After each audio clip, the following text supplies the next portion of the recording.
All right, Dee, we'll be right up.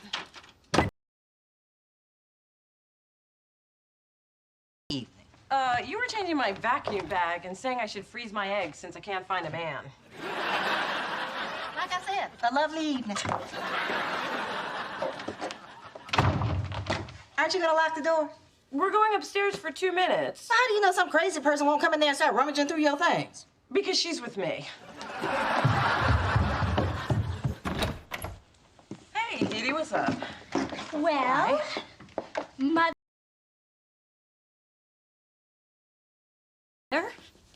Sweet Pea, your father and I would like to invite you to Thanksgiving dinner at our home. Oh, how nice. And who else? Phyllis. This year, Charles's mother, Ruth, has agreed to join us. The old bag's insisting that you come. I happen to love that old bag. Well, apparently the feeling is mutual. Clearly the poor woman showing signs. Mother. Anyway, if you don't want to attend because it will ruin the holiday for everyone, I will understand.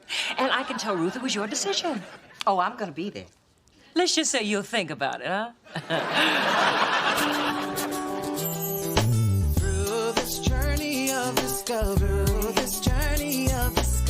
finding you, I'm finding me. Finding you, I'm finding me. Now that I have someone special who brings out the joy, inside of me.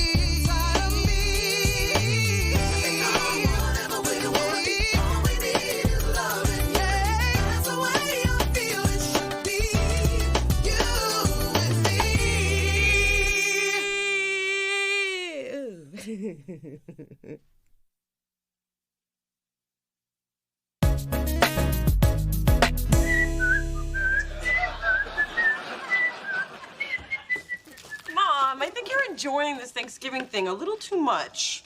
What is wrong with looking forward to a national holiday? And if I also get to watch your grandmother get under Big Dee Dee's skin, then God bless America. Why doesn't Nana Ruth like Big Dee? Because she likes me. We are both hard-working, no-nonsense women who raised our kids after our no-good husbands left us for a young, easy piece of... Ma, boundaries. Man, home-baked pie. That's better than the short stack at IHOP I'm gonna have. But it's the best I can do, since I can't afford to fly home. Well, my mom is running a daycare out of my room. Spencer, please. I was gonna ask you to spend Thanksgiving with us. Stop begging. Was I begging? Hi. Hey. Just wanted to let you know, my mom says tomorrow's attire is dressy casual, meaning no one should look better than her. Oh, I invited Spencer, if that's okay. Oh, sure. You'll get to meet our grandmother. Lucky you. Hey, I love Nana Ruth. She's a kick. I played cards with her and I lost my shirt. That's the last time I played strip poker with that lady. What grandmother are you talking about? Nana, you know, sweet, funny, caring. Don't you mean Grandmother Thorne, drill sergeant and support hose? No, Nana, the woman who took me to the zoo. Oh, the one who bought my Easter outfit, and the one who taught me how to make a mean Bloody Mary.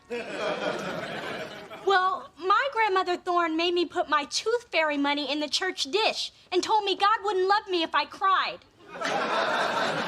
Well, I guess we just have different relationships with her. Well, I want a relationship like yours. And I want my money back from God. You might have been stuck in school sophomore year, but Mona and I still had a great Thanksgiving. We microwaved a turkey. I don't recommend it.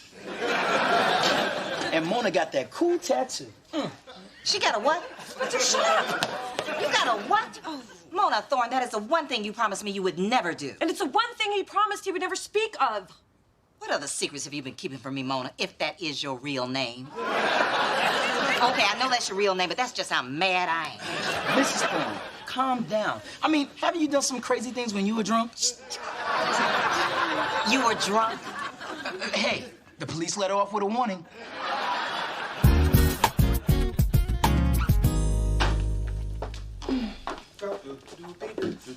Hey! How's dinner coming? Well, considering your mother has demanded a home-cooked meal, it has not been easy. I have worked my fingers to the bone unpacking all these containers from the caterer. It'll be the finest meal you've never cooked. Now I just have to make it look like I did. Oh, I wish I did not care what your mother thought of me. But I do. And of course, Inga would choose yesterday to quit after I gave her all of my out-of-style workout clothes. Remind me never to hire another illegal Swede. Well, since it's the first time we're all sitting down for a holiday meal together, I'm sure my mother will appreciate your efforts. I doubt it. That woman can't stand me. Honey, that's not true. She just needs a little time to get to know you. Charles, we've been married for 23 years. First 23, the hardest.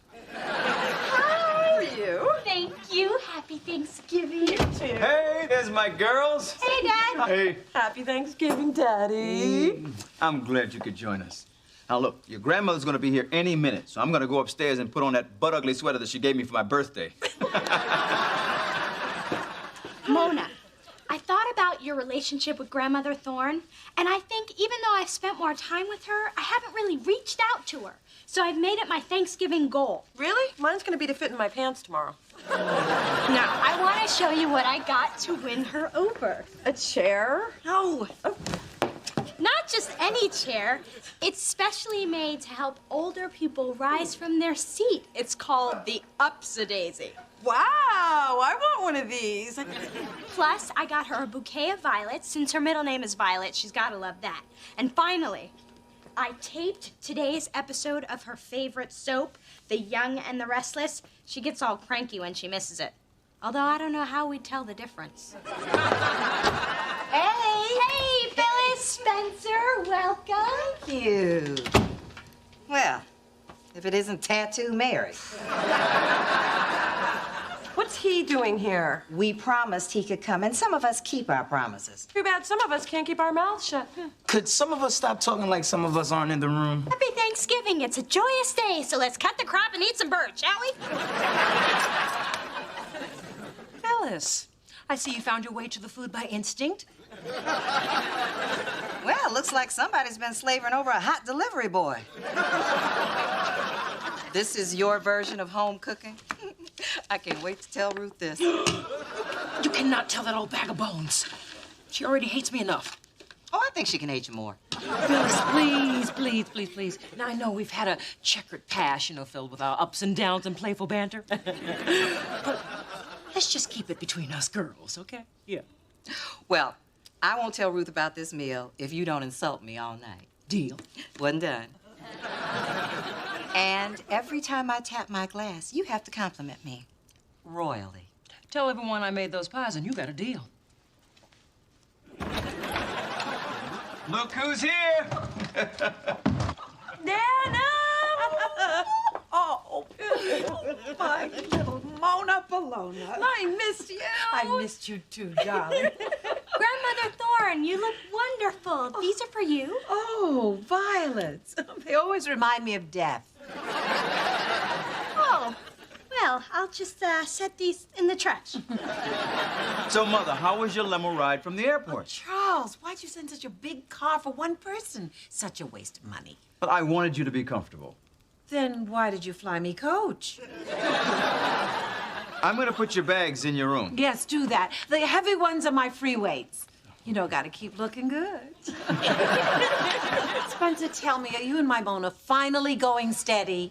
Not yet. I think the word you were looking for are God no. Well, handsome, tonight, why don't you be my date? Ooh, Nana, I don't know if I can keep up with you, but I'll try. For somebody's granny, you look nice. Real nice. You just don't know when to shut your trap. Where is Phyllis? Here I am. How are you, baby? Oh, to see you. Oh, everybody's here. You forgot someone. No, I didn't. A dog in the dining room. Oh, how sanitary. Oh, Mother Thorne, such a card.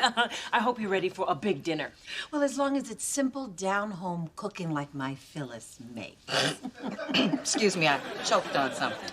I think it's maybe the big girl's perfume because it got to me, too. Grandmother Thorne, you must be tired from your trip. Why don't you sit over here? It's called an Upsadaisy. Upsadaisy. Yeah, see, it's a special chair I had set up just for your convenience. And when you want to get up, See? Upsy-daisy. What do you think I am, a bale of hay? I can stand on my own. I bet she can fall with a little help. And now, Nana, Dee Dee will show you the best surprise of all. Oh, yes! Your favorite show! Now presenting The Young and the Restless. 김 선수가 뒤로 넘어졌습니다. Korean wrestling? How did that happen? You think I like watching fat, half-naked men rolling around? Why do you think I stopped sleeping with your grandfather? But at least I get an A for effort, right?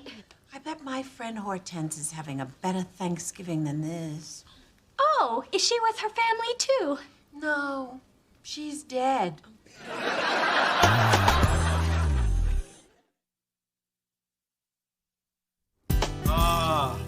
What a feast. I think we should give the chef a hand. I'll applaud when I have tasted it. Before we eat, I thought since it is Thanksgiving, we could all take a moment to share what each of us is thankful for. Who'd like to start? Okay, I'll start. I'm thankful that we could all be here today together, and I'm especially thankful that my wonderful grandmother could join us this year. Grandmother Thorne, how about you? Well, I am thankful that my family is all here and that I can purchase today's episode of my favorite soap on eBay. I'm thankful that for the first time, all the women in my family are here together. God help us. I know what I'm thankful for. Good friends. I'm thankful for friends I can trust. I hope to have one someday. And I am thankful for being in the presence of such a lovely woman as Phyllis Thorne, who has graced us today with her regal beauty and razor-sharp wit. Here's to Phyllis. Honey, these potatoes are delicious. Yes, Mother, you really outdid yourself. It was nothing that Phyllis couldn't do any day of the week. Why, thank you. You know, my mom made Thanksgiving dinner once. The lumps in the gravy were so big, we thought we were eating meatballs. So now you're telling other people's business? That's nice. Real nice. I just can't get over how delicious these potatoes are. Why don't we all enjoy them in silence? Mom, you don't think I can keep a secret? If these people knew half the things I know about you, they'd flip a wig. No offense, Mrs. Thorne. None taken. Unplanned guest.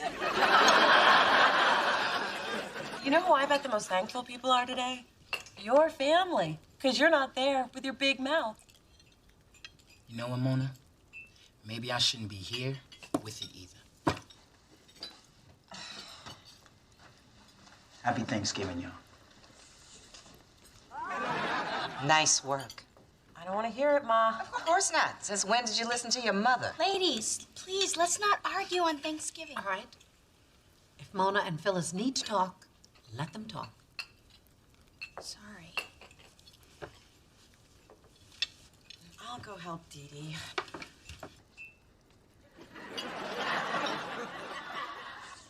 Dee Dee, why don't you just let this whole Nana thing go? That's easy for you to say. She totally favors you. She does, doesn't she? Look, maybe you shouldn't try so hard. You don't understand, Mona. This woman put coal in my Christmas stocking and told me that if I rubbed it hard enough, it would turn into a diamond. Grandmothers are supposed to love you no matter what. I just want mine to like me. Well, just because you really want something doesn't mean you're gonna get it. Hey, look, growing up, I wanted Daddy to live with me. It didn't happen. That's life. Well, for most of us. Now, here we go.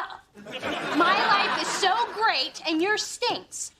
Well, maybe it wouldn't if you had a better attitude. Oh, excuse me for being a realist. No, you only see the negative. You never see the good stuff. Like a best friend who keeps apologizing for one little mistake. Hey, we're not talking about me. No, we're talking about me. And I'm not gonna give up. That old lady's gonna love me whether she wants to or not. I just came in to get a serving fork. Don't mind me. Oh, that's right. You never do. Ma, I didn't get a tattoo to make you angry. It was just a spur-of-the-moment thing. And why does it upset you so much anyway? Because I'm your mother, and because I ask you not to, and because I have one. What? I was young and dumb just like you, and now I'm stuck with it. And it's 3 inches lower than it used to be. What's it a tattoo of? Charles. You have Daddy's name tattooed on some sagging part of your body? Another dumb mistake I made. But mine wasn't a mistake. Then why did you keep it from me? I thought we were closer than that. Well, you asked me not to get one, and I thought I'd respect you by letting you believe I didn't get one. Gotta get points for that? No. Oh. And don't ever let me see it. But if I did see it, what would I see? It's just a little rose with thorns. What the hell kind of tattoo is that? You named me Mona Rose Thorne. I had to work with that somehow. So, Mother, are you enjoying the meal? This stuffing is kind of interesting. What did you put in it? Lots of love. Well, besides love, did you put giblets, cornbread, mushroom? Honestly, you know, I don't remember. Mother, what does it matter? Well, it matters if it's a lie. You see, Big Girl here did not prepare this meal at all. She's a phony, hun. Always has been. Mother! Oh, son. I have lived a lot of years. I can say any damn thing I want. Excuse me. Dee, honey? I can't believe you'd come into my parents' house and insult my mother like that. Do you know how Xanaxed up she got for your visit? And did you take something too? Because you have clearly lost your mind if you think you can talk to me like that. Your mother's the one who lied. Because she's so consumed with what you think of her. Both of us are. And you know what? I don't know why I ever bothered trying to please a cranky old woman who's nothing but mean to me. Now just hold on there, little one. I'm not mean to you. I'm trying to help you. How are you possibly helping me? By being the one person who is not going to make your life so damned easy. Oh, you mean like giving me a lump of coal and telling me it would turn into a diamond? I was trying to teach you. You have to earn your diamonds. A lesson in life and earth science. Dee Dee, ever since you were a baby, everyone has coddled you. That's not the way it works in the real world. Look at Mona. Yeah, what about Mona? You've always been so nice to her. Because she needs it. And the way I see it, it's the responsibility of the grandparents to provide balance. She needed coddling, you needed a wake-up call. I want to provide you with a wake-up call.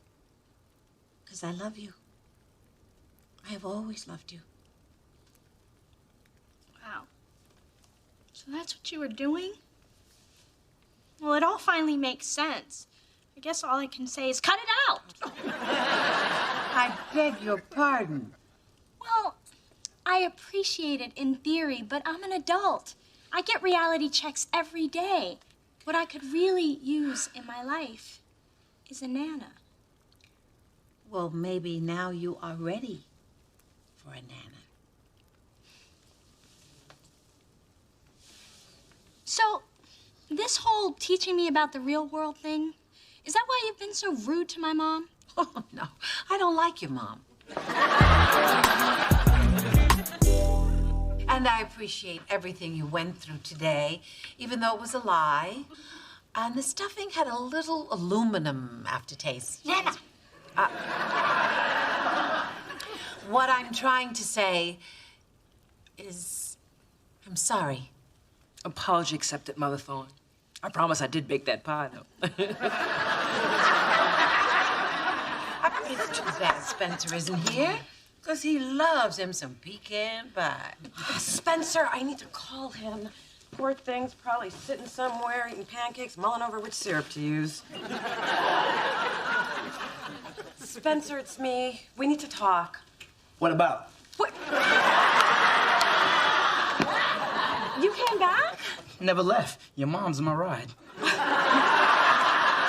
I was upstairs watching a football game. Spencer, I am so sorry, and you will always be my best friend, even if you can't keep a secret.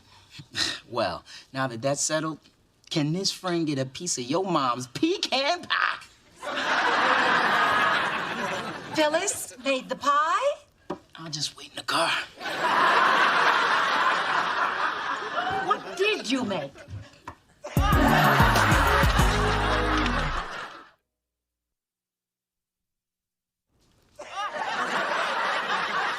No, you sit there, Mother Thorne. I'll get you some more turkey. Oh, Coco! What are you doing there? Coco, that turkey's for Mother Thorne.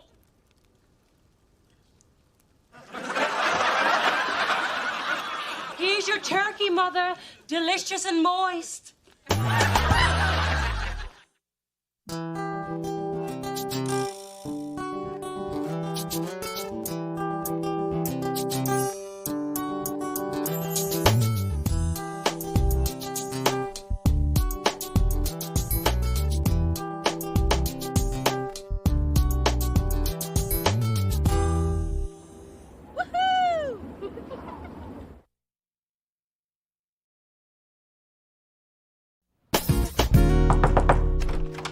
Hey, Hey, Spencer, what are you doing here? I thought you had a date.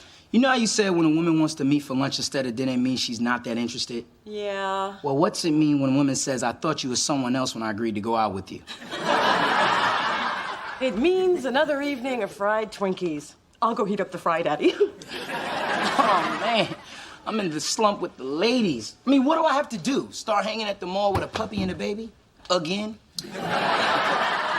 Hey, I could try to cheer you up by telling you that love's gonna strike when you least expect it, or I could introduce you to a sexy lady named Marie Callender. I know her well. Her meringue is nice. Real nice. Through this journey of discovery, finding you, I'm finding me. Finding you, I'm finding me. Now that I have someone special who brings out the joy, inside of me. And whatever we're waiting, all we need is love. Yeah, that's the way I feel it should be. You and me.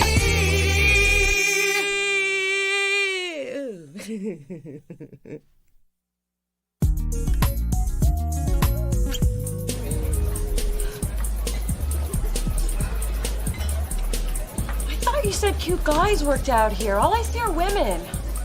I lied. This is a women's only gym. The big women's only gym sign should have been your first clue. You lured me here under false pretenses? Mona, you have to do something before those muscles of yours give up on ever hearing from you again. Oh, hey Merce, what's up? Just trying to get my friend Geneva here to exercise. She may be thin, but skinny jiggles too. I'm your ex-friend now. She told me there were cute guys at this gym. If it makes you feel any better, I fell for the cute guy thing too. Single women always go for the man bait. Merce, you have only been dating the same guy for 3 weeks. You're just a phone call away from being single your damn self. Please, I am a med student. With my background in anatomy and gymnastics, I'm never single very long. You know what? I'm gonna stop looking at everything through the prism of will there be any decent men there. Me too. No more wearing a thin white t-shirt in the frozen food aisle. Admit it, I'm not the only one who's done that. We are strong women. We do not need a man to validate our existence. Is that why you were surfing the web for guys last night? Okay, now you're really my ex-friend. See, Mona, you should feel better. You're not the only lonely, desperate person in San Francisco. Wow, you're a whiz with the pep talk. Thanks. I get that a lot. You know, men have it just as bad as we do. You should have seen Spencer the other night. He was so depressed. I haven't seen him like that since he found out what chicken McNuggets are made of. Hey, I just had a great idea. Why don't we fix Spencer up with Geneva? See, I'm like that kid in The Sixth Sense, only instead of dead people, I see couples. I'll do anything to stop exercising. Follow my lead. So, Geneva, there's this guy. I'm single, 26, have a job, a house, and a car. Who are you setting me up with? Mona's best friend. Oh. Well, I'm a personal assistant to a very rich, very gay man who thinks I'm sassy. I like movies, bike rides, and oh, who cares? What's this guy like? Well, Spencer's fun, he's generous, he dresses well. Fun. Generous. Okay, give it to me straight. Are we talking Jabba the Hutt ugly or Dennis Rodman ugly? Because I can deal with Jabba. Spencer's very cute. Boris Kojo cute. Ooh. Okay, I'm in. Great. I see happy people.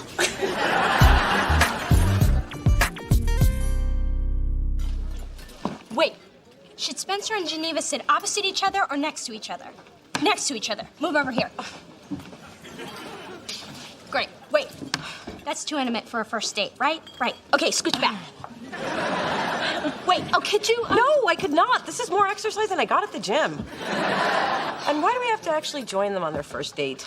Because we want this to work. And the key is to provide a comfortable, stress-free environment. We facilitate conversation. We laugh at their little jokes. We subtly gesture if one of them gets something caught in their teeth. Or in Spencer's case, win. Well, I'm here. Where's the girl?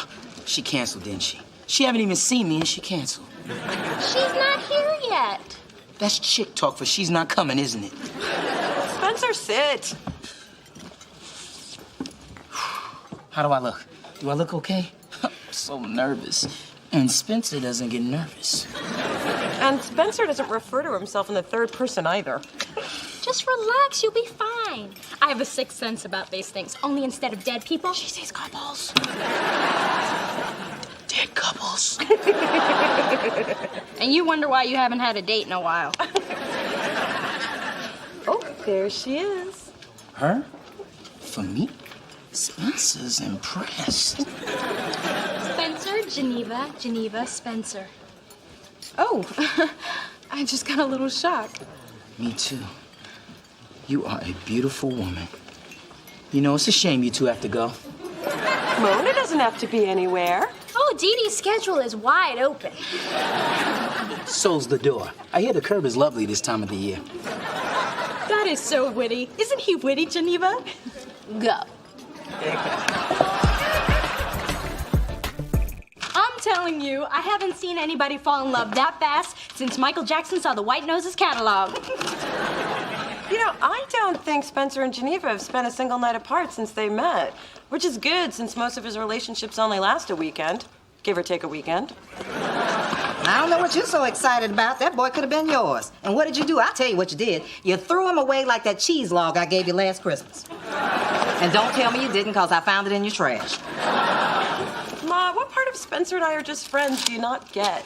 The part where you die alone and your cat Bootsy starts nibbling on your fingertips because he's hungry. Bootsy's your cat. And when I die, who do you think's gonna take care of him? Is this conversation only morbid to me? Look, Ma, my point is that Spencer and I were only meant to be friends. And my point is that boy is a keeper. He's like Gumby. He's a little dorky, but he can be molded into something. Bye, Bye, Ma. Hi, everybody. Mrs. Thorne. This is my lady, Geneva. Oh, it's nice to meet you. You got yourself a real catch. Oh, thank you. You're welcome. You could do better. Hey, haven't seen much of you two lately. But I bet you've seen plenty of each other, huh? Wink, wink, nudge, nudge. What is it, sixth grade?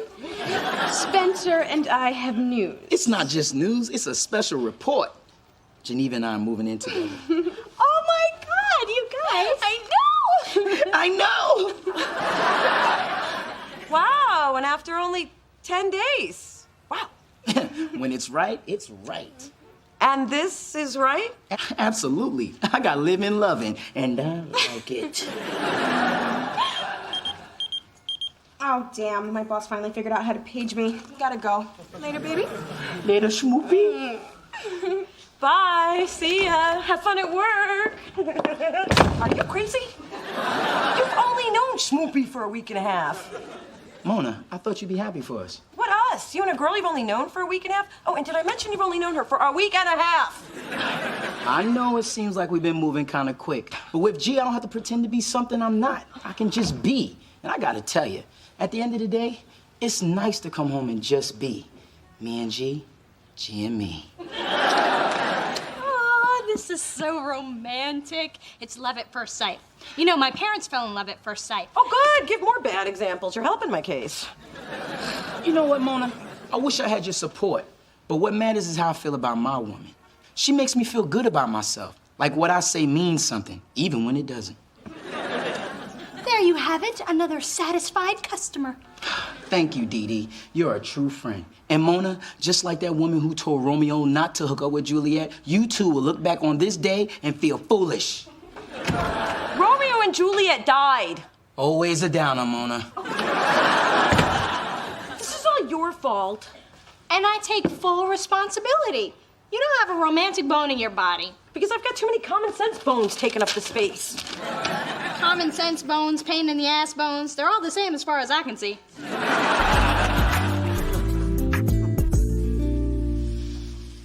Geneva, how are things going with Spencer? Oh, perfect. I can't wait till Desmond finds out about us. That boy is gonna regret leaving me for that witch Karen. So, you're moving in with Spencer just to get back at your ex? Don't make it sound all selfish. But Spencer's getting something out of it. He gets to live with me until Desmond comes crawling back. And you don't feel bad about using him? Maybe a little. No, wait. No.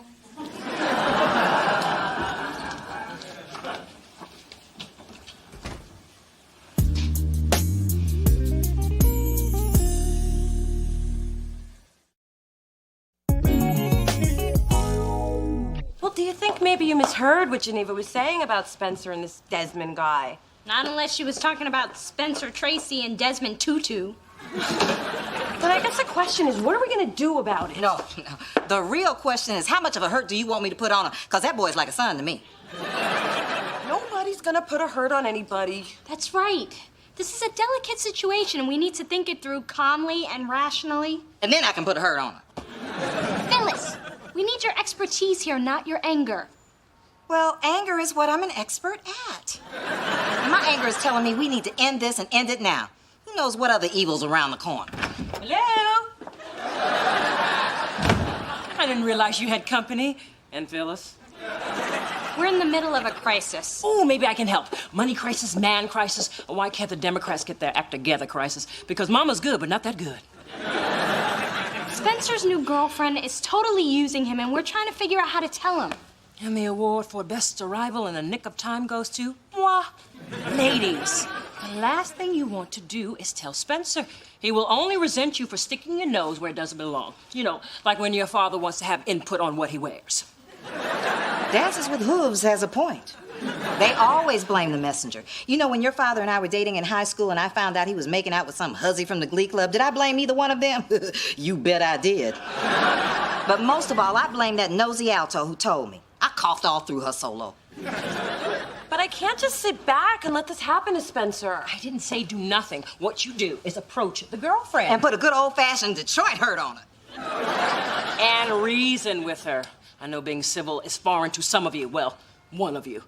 But what I say is let the little schemer know that you're onto her. She'll back down. You know, I remember one time... Mom, we get it. Phyllis had her story. Now it's my turn. I had just arrived in the big city. New York? No, Phoenix. But they had a thriving community theater scene. I was just a young girl with a pair of legs and a dream. Within a year, I was the toast of the town and featured dancer in all the top dinner theaters. Mom, how is this relevant to what's happening to Spencer? I didn't say it was relevant. I just said this was my story. Now, we were doing the whiz, and it was 5 minutes to curtain time, and they just served the chocolate mousse. And Dorothy is stuck in Tucson. When I think of home.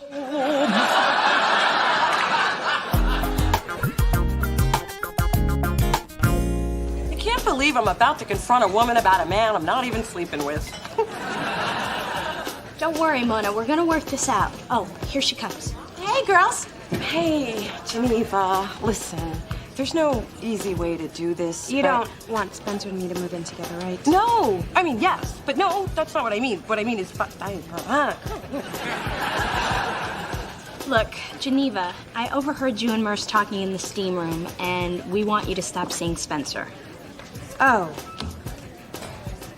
I realize this could be kind of awkward and maybe even a little embarrassing, but you know, what's life without an awkward moment or two? I mean, heck, it wouldn't be my life if there weren't at least 2 to 3 of these a day. So, why don't you break it off with Spencer and we can all get on with our lives, okay?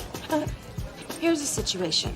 What I say to my friend Merce in the privacy of a public steam room is none of your business. I may not love Spencer, but I like him. And what I do with the man that I like is between me, him, and the video camera that I got for 30% off at Circuit City. So keep your nose out of my business and back in your Ruffles bag where it belongs. Oh, wait a minute. Hold up, Missy. Nobody talks to my sister that way. And nobody treats my friend the way you're treating Spencer. So you can shake your finger and pop your neck all you want to, but you're gonna tell Spencer the truth. Or we'll tell him ourselves. And then what are you gonna do, huh? Come on. Spencer, I don't know why Dee Dee and Mona are saying those terrible things about me. You know you're all I care about. Now, you may think you have his ear, but remember, I'm grabbing onto a whole lot more than that.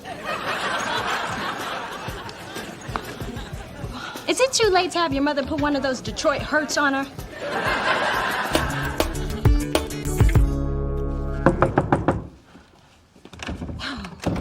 Spencer, we need to... I don't know whatever did to make you turn on me like this, but Geneva and I have a good thing and we're moving in together. Excuse me? She told me what you said. What I said? That I was too good for her, that you were gonna do everything in your power to turn me against her. No, I never said that. That's what she said you say. Now say you said it. Wow. Okay, the truth, not that you're gonna believe it, is that Dee Dee overheard her saying she was just using you to make her old boyfriend jealous. She said you say that too. Spencer, come on. In all the years we've known each other, I have never, ever lied to you. Okay, I lied once. Those diesel jeans do make your ass look fat. Mona, you're just not gonna be happy till I'm alone and miserable like you. Okay, fine. Have your little dysfunctional relationship. Just make sure to call me when your story airs on Jerry Springer. I never thought my best friend would be so jealous. Well, I never thought my best friend would be so whipped. Well, whipped and getting some beats lonely and bitter every time.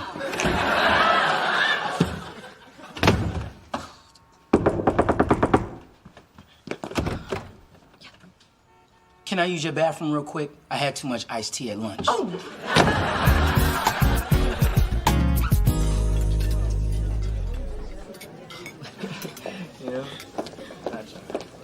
Oh my God, Spencer's here with Schmoopy. Let's go. No. This is our hangout and we're hanging. I can't believe Spencer and I are in the same place and we're not even talking. If those two stay together, it'll pretty much be the end of our friendship. Would you feel better if you just sat back and said nothing? No, but at least I'd still have my friend. They think I care that they're over there, but I don't. It may sound like I do because I keep mentioning that they're over there, but I don't. I can't believe that they're over there.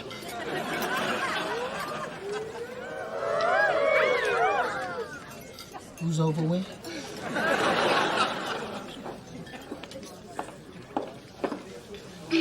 Excuse me, baby. I see someone I know. Uh-oh, Geneva's coming over here. If she hits me, I'm just gonna fall. Be my witness, okay? Well, Karen, first you cozy up to my man and now you're stalking me? Up to your old tricks, I see, or should I say turning? The only trick I see is you convincing anyone you're still in your 20s. I'm 28. I know that. My mama knows that. And Desmond, my man, knows that. Look, Witch, Desmond and I were in love before you came crawling out from under your last boyfriend, the 49ers. Oh, I know you're trying to get to Desmond, but I think it's time to quit. Honey, you are just a pit stop on the rebound tour, because Desmond and I always get back together. He just needed a little nudge this time. Gee, what's going on here? Oops. Who's Desmond? Nobody. So why are you trying to give nobody a little nudge? Is that all I am to you? I thought what we had was real. Oh, Spencer, sweetie, if you take what I said out of context, it could sound really bad. Sounds like I'm finally hearing the truth.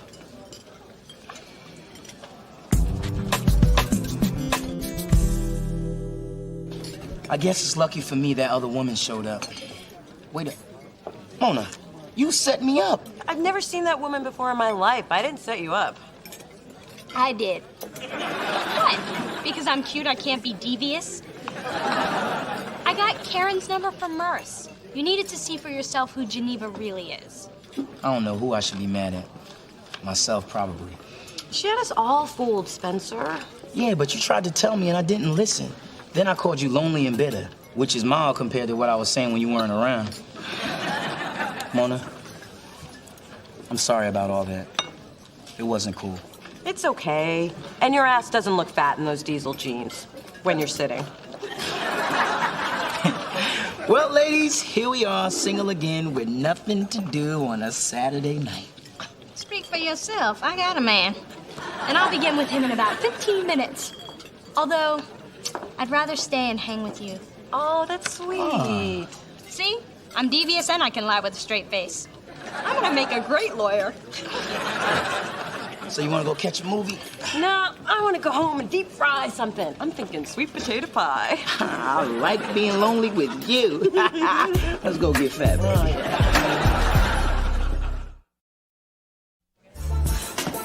Who exactly are these evil people who say we have to exercise for an hour a day? Just keep at it. You're doing great. How much longer do I have? 59 minutes, 30 seconds. You can use this treadmill. It's stuck on cooldown. Oh, thanks. She seems nice. And pretty, too. She's got a great figure. Oh, my God, I'm checking out women. And I gotta go to the co-ed gym. Mona, that didn't work yesterday. It ain't working today. Get back on the treadmill. Ah, not that one.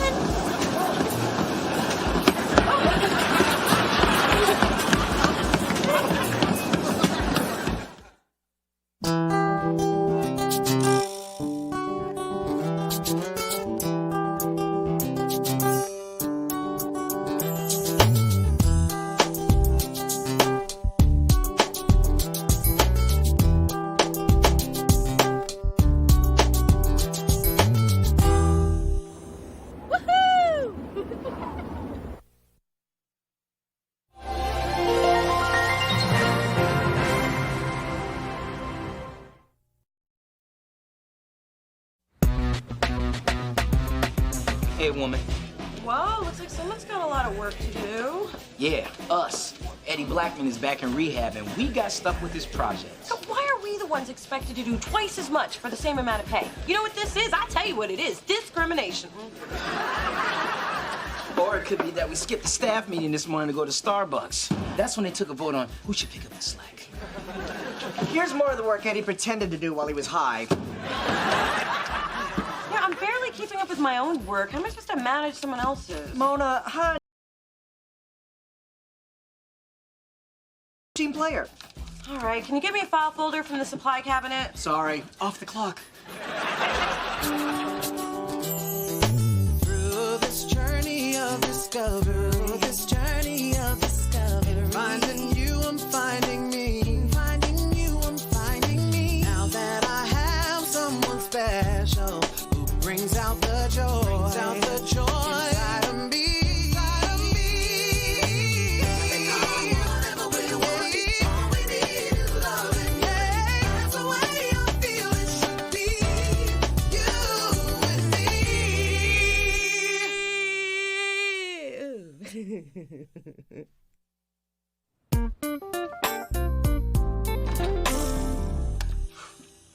Every time we go out, it's better than the last. Did you put me under some kind of spell or something? Well, it's the voodoo that I do so well.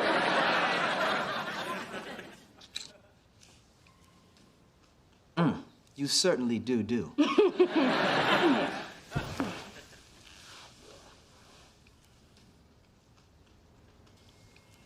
You know, it's getting late. I should go. Go? No! Have to wake up early. Stock market opens at 5. Got to get there before the white boys. True.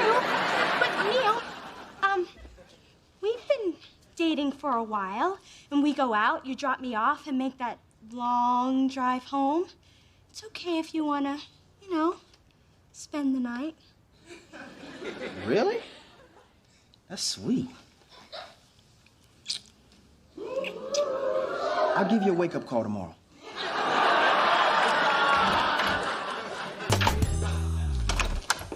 Hey, can I talk to you guys about something? Sure. Oh, anything from a girl. It's about me and Neil and sex. Anything but that. And if you're gonna complain about Neil wanting it too much, la la la la la la la la. He doesn't seem to want it at all. Okay, I'm back in the mix. I like to take things slow, but we've been dating for 2 months and he hasn't even tried to unwrap the candy.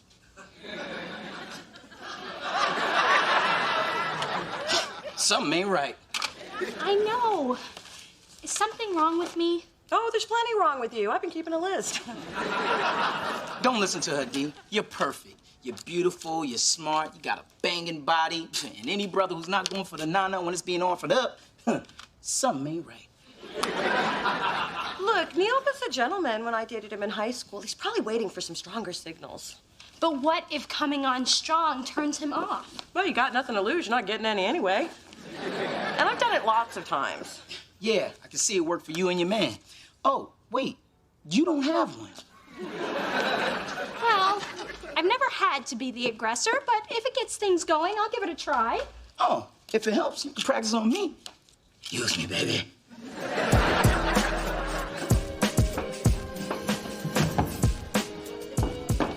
Adam, what are you doing out there? Taking a break.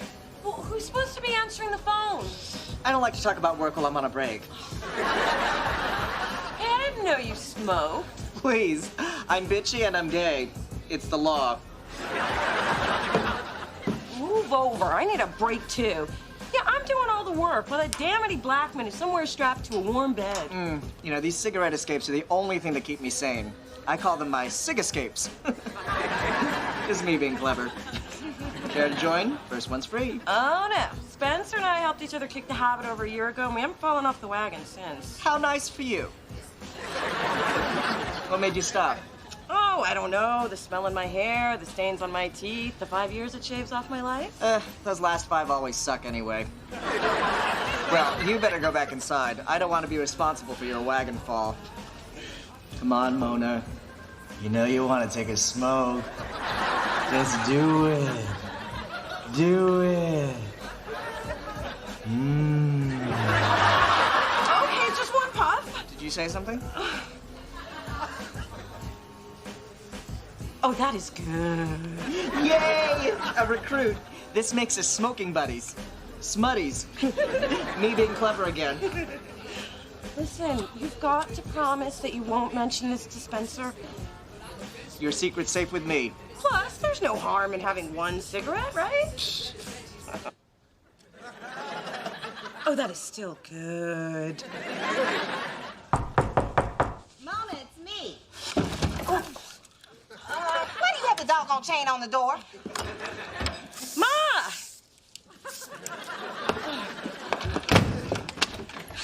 What a pleasant surprise. What are you doing in here? Ooh, are you hiding a man? They were having a special on toilet paper at the store. 2 for 1, double coupon, no per customer limit. Is that wild? Gee, how'd I miss that sale? You have to be a preferred shopper. Anyway, I bought up a whole shelf, and I can only go through so much. So here you go. 2-ply, quilted. Girl, that's the good stuff. I'll use it on special occasions. Thanks, Ma. Do you smell smoke? Yeah, I think some kids lit a fire in the dumpster. You know, those wacky kids. No, I smell cigarette smoke. Mona Thorne, I hope you have not been up to what I think you've been up to, and I know you know I'm gonna tell you what I think you've been up to. You're smoking again, aren't you? Smoking? Me? No. See, what happened was... After work, I went for a drink with a friend, and everyone in the place was smoking. And now it's in my hair, it's in my clothes, and I should probably go take a shower. Disgusting, isn't it? Yes, it is. Mm-hmm. You know those cigarettes are nothing but coffin nails.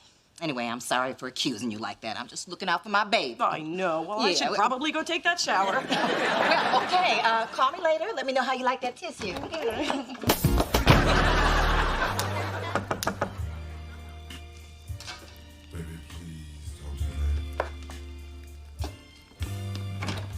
Mother!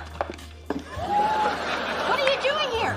I picked up that necklace you want to fix from the jeweler, and oh, having a little rendezvous of sorts. Why would you ask that? Soft music, the candles, the peekaboo booty under that robe you're trying desperately to lengthen. I happen to be practicing some new relaxation study techniques. Of class. From law. Case. Mappy, Ohio. About. Illegal searches. Study aids. One to keep me awake while I read, one to put me to sleep when I'm done. You're good. I won't distract you any longer. Good night, Mother. Good night, dear. What'd you do that for? There are certain things a mother just doesn't want to see.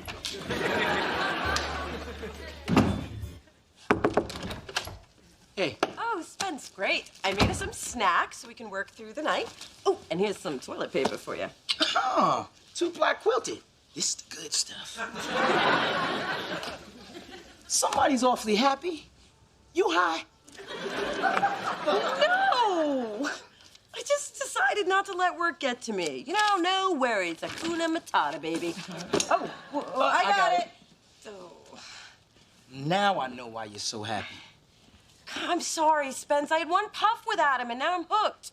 But look how happy Hooked is. Mona, we promised each other. I had your back, you had mine. Remember? Well, I'm smoking a brand that advertises in Jet magazine, so inadvertently I'm helping black businesses.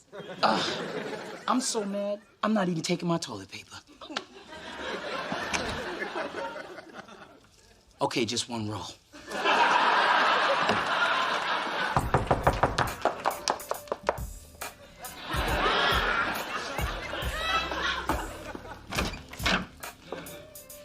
Hey, Dee, you planning to go to the movie like that?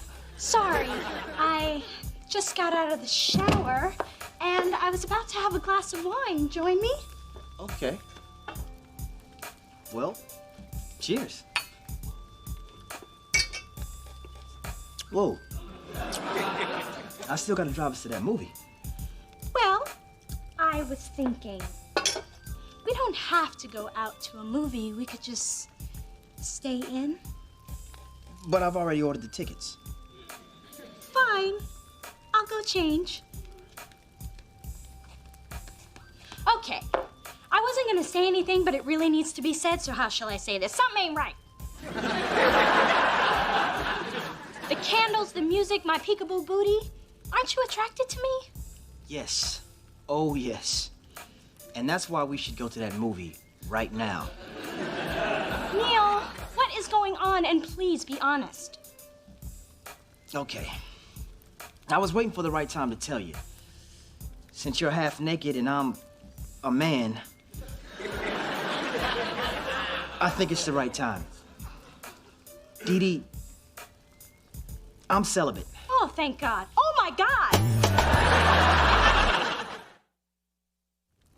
You're celibate? Is that reversible? I mean, like, you didn't take a vow or anything. Not that it makes much difference these days. No, it's a personal decision. Based on what? Sleeping with a string of bad women? It wasn't Mona, was it?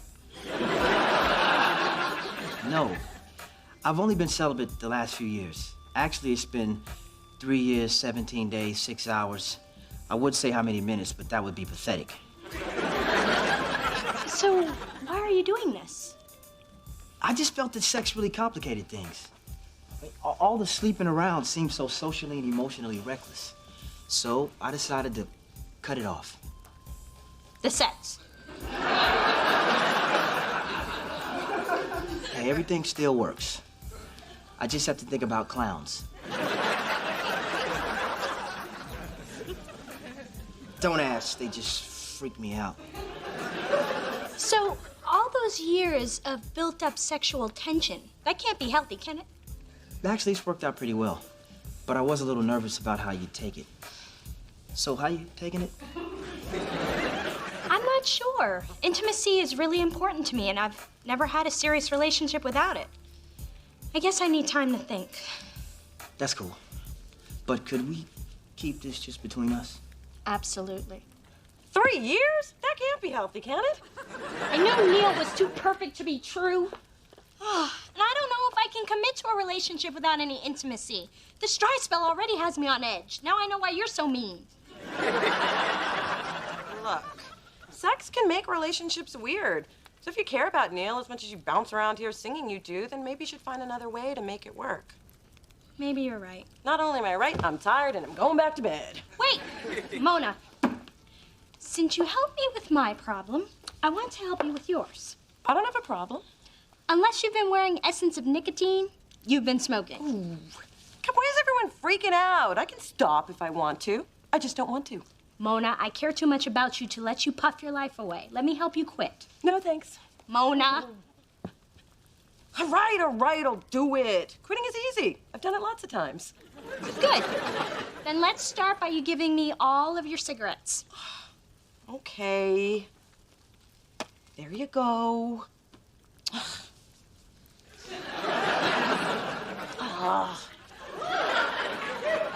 I've got all night. Ooh. Okay, that's it. Now can I go back to bed? Sure. Want me to take out your trash? Get.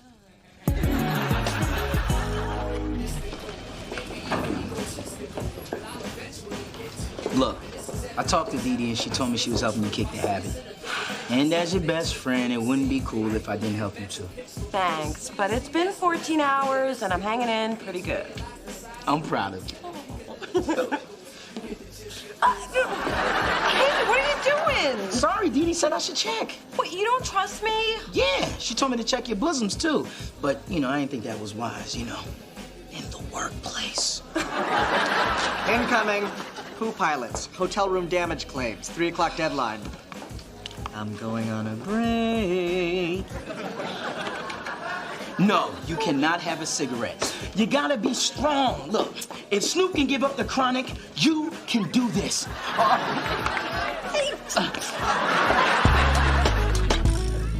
So, I've had time to think about our sexual status, the celibacy thing, and I respect your decision. You mean a lot to me, so I guess I'll just have to get used to the idea of a non-physical relationship. Really? Yes. And you could help by not wearing those sexy button-fly jeans or the Calvin Klein t-shirts that hug your pecs like a second skin. Yeah, you should probably burn those. Dee Dee, I know this isn't an easy decision. That says a lot about you. But I've also thought about this. And I think, no, I know, that I want you to be the one. The one what? The one I want to be with. I've dated a lot of women and none of them come close to being as special as you.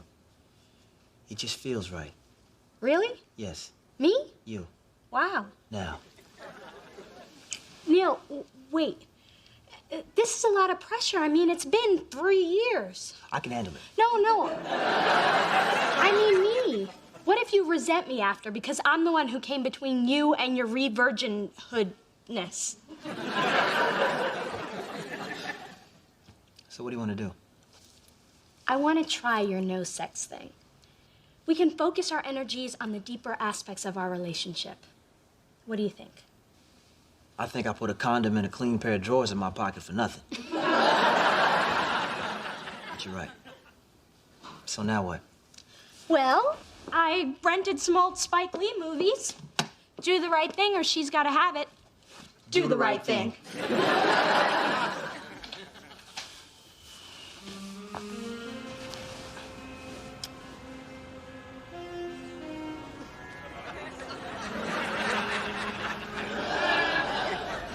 Being celibate is kind of sexy.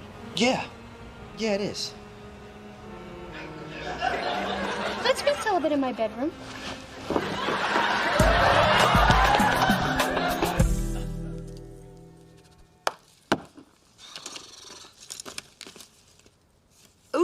Ooh, where did you come from? Well, technically, I already smoked you, so if I finished you off, that's not like cheating, right? Oh, good answer.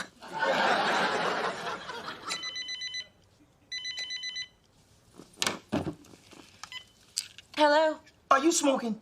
Am I what? Aha! You answer the question with the question. Guilty. What are you talking about? Another question? Damn, girl, how many you had? I'm hanging up now, and I am disappointed in you that you have so little faith in me. I mean, what kind of friend are you? The kind of friend you just asked another question to. Put that thing out. I just...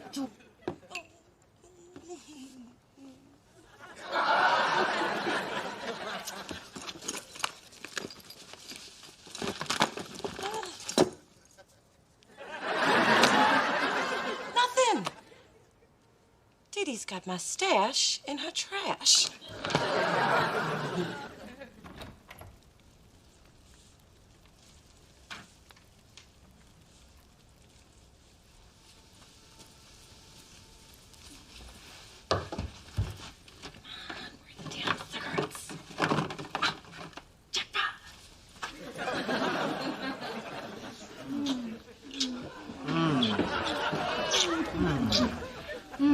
That is what I call worth the wait sex. You want some water? No, but I'll take a little more of this. Neil, don't you want to rest a couple of minutes? Baby, I've got 3 years built up. I'll think about resting in a couple of days. So chocolatey. Oh, I like that.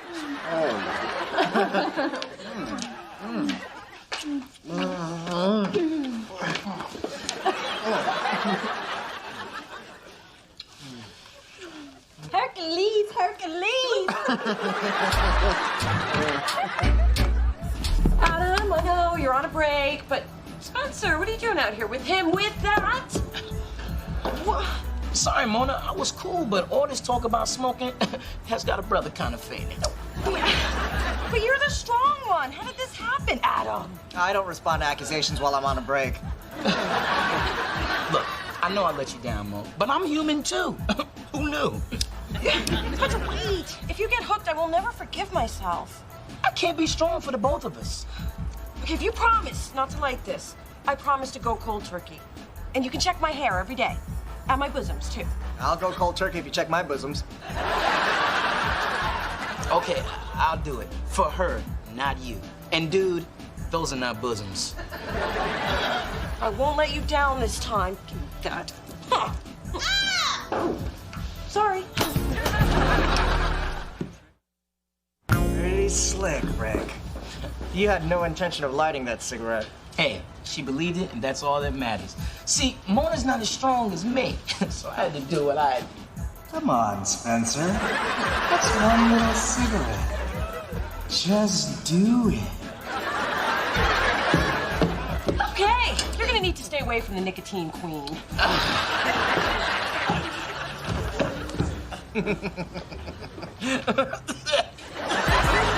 Yeah.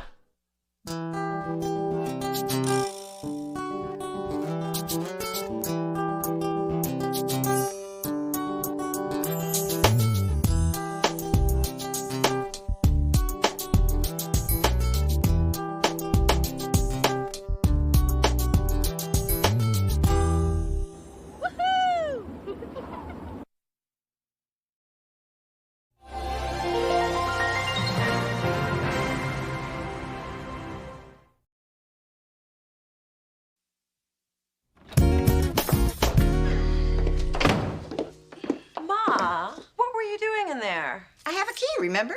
That was only for emergencies. And this was one. I had one of those venti lattes on the way to the office, and nature started calling in a very loud, insistent voice. I mean, sure, I could have gone to a public restroom, but these are my good shoes. Ma, I still can't believe you did that. Did what? What did she do? My mother just comes and goes from my apartment whenever she feels like it. What kind of mother does that? Hello, darlings. And Phyllis. Big Dee Dee. I see Jacqueline Smith is doing some exciting things with polyester. Be careful to stay away from the open flame. Just don't breathe on me, then. Ma, what are you doing with my nightstand? Oh, honey, don't worry. I'm going to get you a new one. This one belongs in the trash. Has a scratch on it. So, just because it has a little imperfection, you're putting it out to pasture? Kind of like life, isn't it, Phyllis? So you're taking something that's dependable and classic and replacing it with something flashy, tacky, and lying about its age? Well, sometimes people get tired of opening the same old drawers. Oh, yeah? Well, you just... Damn, I wish I was quicker. Well, I'll have one by the time I meet her at the curb. So what do we do now? Change our locks? I think it'd be better if we changed our moms. This journey of discovery,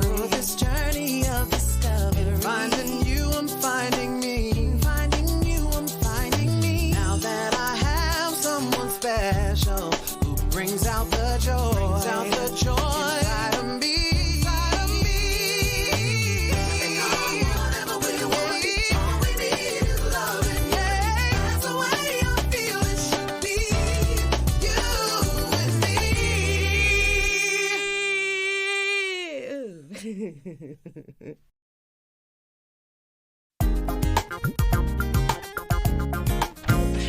Yeah. I can't wait. Hey, where are you guys going on a Friday night without me? Nowhere. The last time you said you were going nowhere, I saw you partying with Alicia Keys on the 11 o'clock news. Actually, we're going to hook up with our friend Olivia. I don't know any Olivia. That's why he said our friend. Yeah, in college, when I wasn't hanging out with my boys, it was me, Mona, and Olivia. Yeah, she's in town on business, and we haven't seen her in a long time, so we have to go. Okay, bye-bye. Sounds like fun. I guess I'll just stay home and color code my unmentionables. Oh, that sounds like fun, too. Okay, bye-bye. Come on, Mona.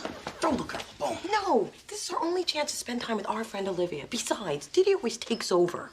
Okay, but she's just gonna track us down. Not if we take 2 cabs, jump the trolley, and run down that back alley. Now move it, come on, let's go.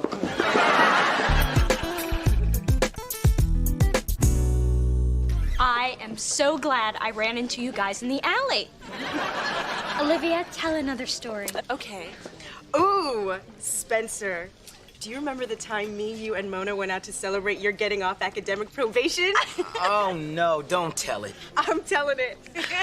So, we decided to go to Steak Chalet for dinner. And back in college, of course, these two were flat broke. Still are. So I said, I'll just put dinner on my credit card. Which was declined.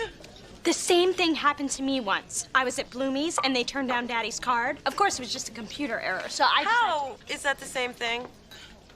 It's not really, but you know how much I love to share. Go on, Olivia. Well, I told these two I only had $100 left on my card. But someone decided he wanted the 32-ounce steak, the twice-baked potatoes, the mashed potatoes, and the potatoes au gratin. I canceled the steak fries. Back in the day, I was a little husky. More like Husky's distant cousin, Ginormous. Anyway, well, we explained the situation to the manager, who was so rude. So we decided to do a hug and jog and crawl out the window of the ladies' room. The only problem was after Olivia and I got out the window, twice-baked potato over here got stuck. It was a very small window. No, it wasn't. Laughing at my pain? No, we're just laughing at your chubby little legs flailing over a toilet. Oh, don't be so sensitive, Spencer. I mean, that's all in the past. Look at you. Oh, buff and tender. Looking kind of tasty these days. You're, Well said. I'm so glad I invited myself to your mini reunion. There's so much about Mona I never knew. And I never even knew you existed, so we're both learning.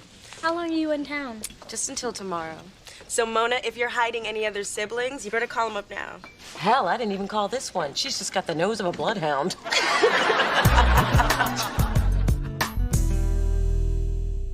What I'm saying is that if you didn't use a glitter pen to take messages, then maybe I could read them. Right. That's what you think you're saying. What I'm hearing is, Adam, stay in your box. Hey, Adam.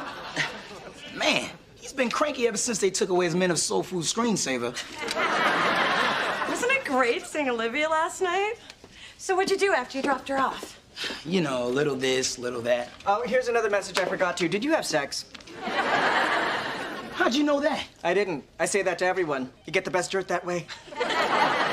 Wait a minute, you slept with someone and didn't tell me? I think you left out something between a little of this and a little of that. So, who was she?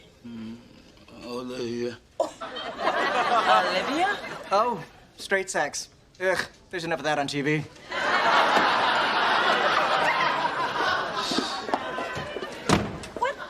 What do you mean you slept with Olivia? Mona, I'm a gentleman. Don't make me paint a picture. Okay, I will. After I took her back to the hotel, she invited me up, and let's just say... No, don't say it. Oh, too late. Now I have naked images in my head. Oh. I can't believe you two hooked up. Why is it so hard to believe? She hasn't dated much since she moved to New York, and she responded to a familiar face and a splash of Paco Rabanne. But Olivia's a friend, and friends don't do friends. Except, of course, on Friends. They do now. And after Olivia told me how tasty I look, I realized I wanted the one thing I didn't have in college. Pants that did make noise when your thighs rubbed together? No, sex with someone who didn't just feel sorry for me. Last night was the culmination of a chunky boy's dream. Okay, on some twisted psychological plane, I get it. It's kind of like me wanting to get revenge on all the popular kids in high school by unleashing my telekinetic powers at a pep rally. You need to find a dream you can achieve. Come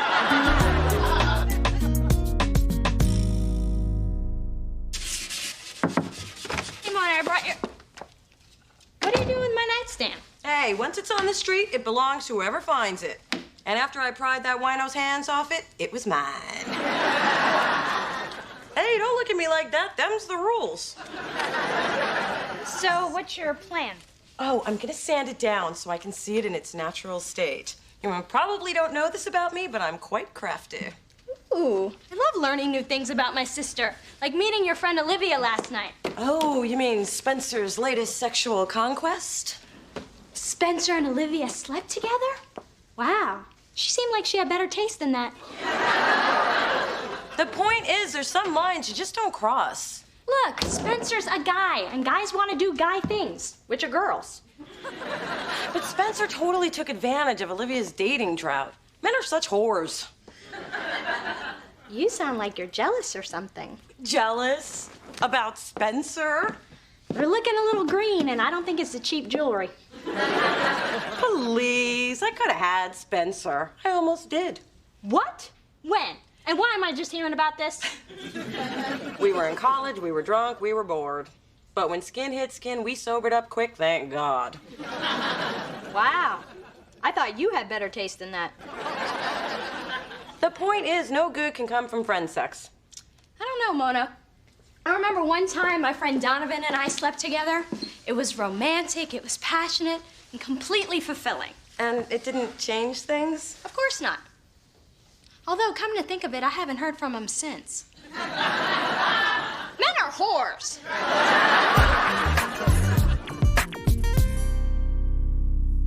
I just cannot believe you are always letting another woman beat you to the punch with Spencer, Delilah, Geneva, Olivia. When is it gonna be Mona? Ma, this is the last time I'm telling you for the last time. Spencer and I are just friends. And isn't friendship the most valuable relationship you can have?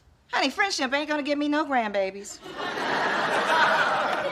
Did you want it to look like that? No, I'm not done. I want it to look distressed. Oh, then you should have stopped an hour ago. Mom! I'm just saying. Took you 2 weeks to do what I could have done in 10 minutes with a martini and a sledgehammer. Hi, ladies. Mona, I just happened by an art store, so I picked up a few things in case what you're doing to the nightstand doesn't work out. What makes you think it's not gonna work out? Looking at it mostly. It'll look great once I buff it out. No, it won't. Come on, all I want you to do is listen to my ideas. No, I really don't want Okay, first, we sand it down to get rid of everything you did. Then we whitewash it. Oh. Then we replace the wooden knob with an antique silver rose one. Ooh. Then we put pink and white mosaic tiles on top. Oh. Ma, could you stop with the ooh-ahs? I don't mean to hurt your feelings, baby, but that's damn ugly. Even the wino wouldn't fight you for it now. Don't leave her alone with the glue gun. Thanks, Ma. Okay, Dee Dee, if you think you can do better than me, give it your best shot. Okay. Hey, Hey. Mona, I gotta talk to you, and I gotta talk now. I just heard from Olivia. Well, glad you have. I haven't heard from her in weeks. She's probably too embarrassed to call me. You know, I hope fulfilling your chubby fantasy was worth it. Well, the fantasy has turned into a nightmare. Olivia thinks she's pregnant.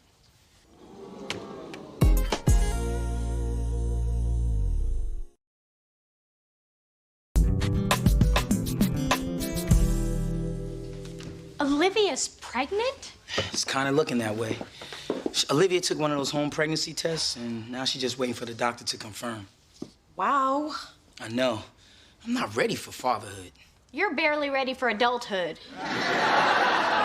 Okay, people, let's not freak out. I mean, maybe Olivia's just late. It's pretty hard to get pregnant when you use protection. Spencer! You did use protection. Only if you're talking about deodorant. You had sex without a condom? That is possibly the stupidest thing you've ever done. And that's counting the time you tried to shave your eyebrows with my epilady. How could you not put a jacket on your butler? Well, sometimes I do, sometimes I don't. Sometimes? Why not just flip a coin? Hey, everything was happening so fast. Well, not everything. Spencer, there's a convenience store on every corner. They may smell like nachos and feet, but if it keeps somebody from getting pregnant or catching something, then you pull the door open with a handkerchief, hold your nose, and you go on in, damn it. Well, at least someone gets how serious this is. I know how serious this is. Right. Now that you may be having a baby, how about thinking about that before you did the deed? Or how about just thinking? Good. If this wasn't my apartment, that would have been a lot more effective. I'm so mad at Spencer and Olivia. And if she ever returns my call, I'm gonna tell her. And you know what I'm gonna tell you? I'll tell you what I'm gonna tell her. I'm gonna tell her she should have had some condoms her damn self. A girl having her own? That's just tacky. I have a stash. They're a little dusty, but I got them. And I can't believe you don't supply your own. Well, I like champagne and flowers, but I don't supply those for myself either. Are you like sister from another century or something? No, I just happen to care what a guy thinks of me, and having your own makes you look easy. So what do you do for protection? Well, if he doesn't bring his own, I make him stop, put his clothes on, get in the car, and go get some. And then if I like him, I let him back in. Talk about a mood killer. Not if you're me and you're naked when you answer the door. I can't believe you care so much about some guy's perception. You know, Dee Dee, some things are more important than image. Bite your tongue! Image is everything. You take that filth to the street where it belongs. Now, Dee Dee, we have got to get to Saks. They're having a big sale tomorrow, which means if we don't go now, we're going to have to find all the tourists in their too tight sweatsuits. Actually, Mona and I are in the middle of an important conversation. Oh, you're welcome to join in. It's about sex. I think we should start with belts and hats and work our way up to shoes. It's okay, Mom. Mona's just kidding. Look, I think we're past the point of pretending in front of our parents that we don't have sex. No, we're not.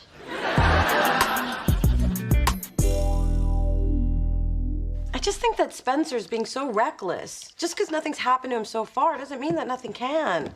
And don't even get me started on Dee Dee. I don't know, Ma. Maybe I'm just being a nag. Yeah.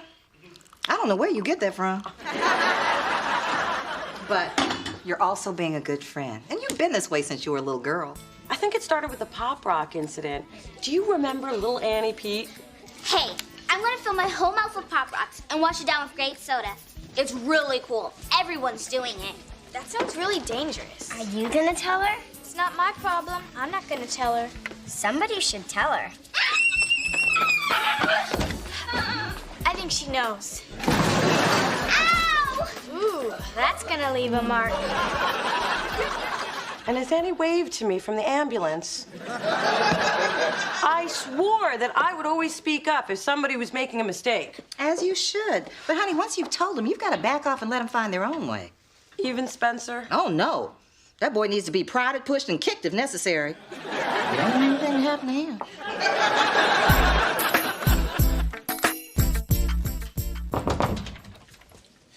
Hey, Mona, I know you're upset with me, but I really need my best friend right now. I have been a little hard on you. I just don't know how to handle this. You, I may be a father. Me, a dad. I mean, what do I do? Marry Olivia? Get a second job to support little Omar? Omar? Apollonia if it's a girl. I just want to do the right thing. Spencer, I know that this is overwhelming, but we'll get through this together. And I beg you to reconsider Apollonia. Can we keep this on the DL? I don't want word getting out. Oh, please, who would I tell? Well, if it isn't Big Papa. Nice work, Mona. He dragged it out of me. I said, how's Spencer? But it was your tone. I can't believe you're out there waving that thing around without the safety on. It's so 1981. See? Now, I know how uptight you heteros are, so the next time you have a date, stop by my desk on the way out. I have plain ones, studded ones, glow-in-the-dark ones. Ooh, peppermint patty. Big ones, flavored ones, oh, patriotic ones. This one's a real crowd pleaser.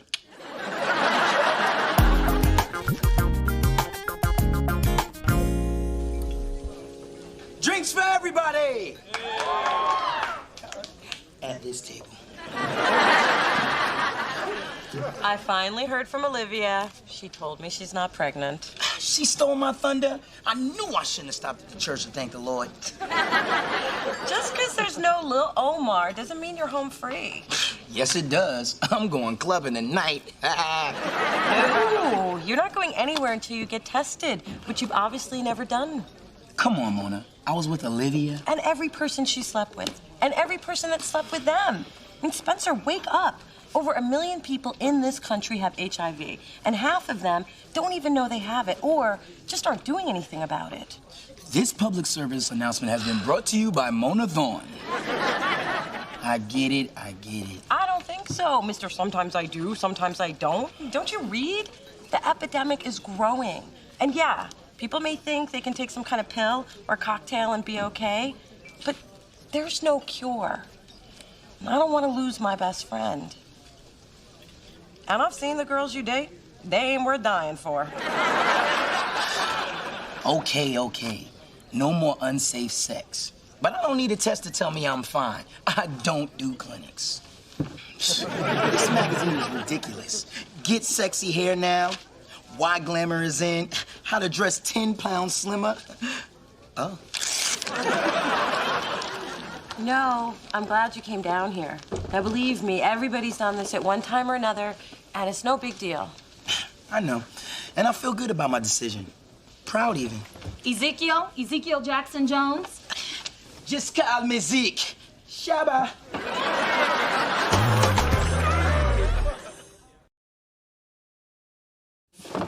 Ta-da!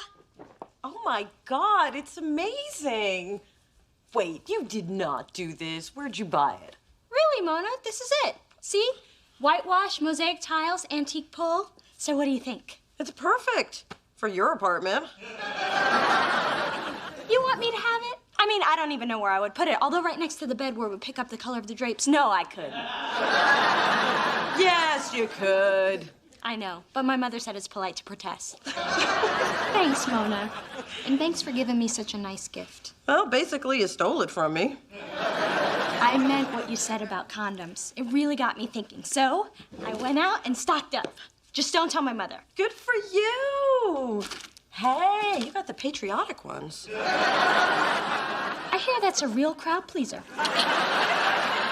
Yeah, but knowing the way our mother snooped through our stuff, you better hide them in one of your old boots like I do.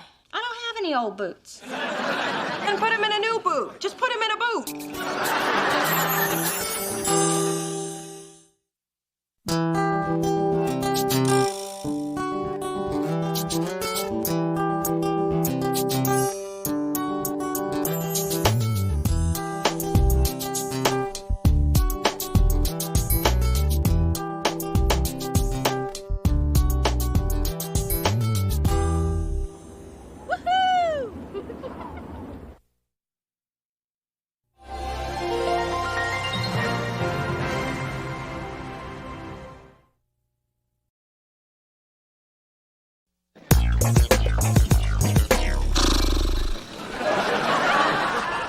I don't suppose I can convince you to sit in the other section.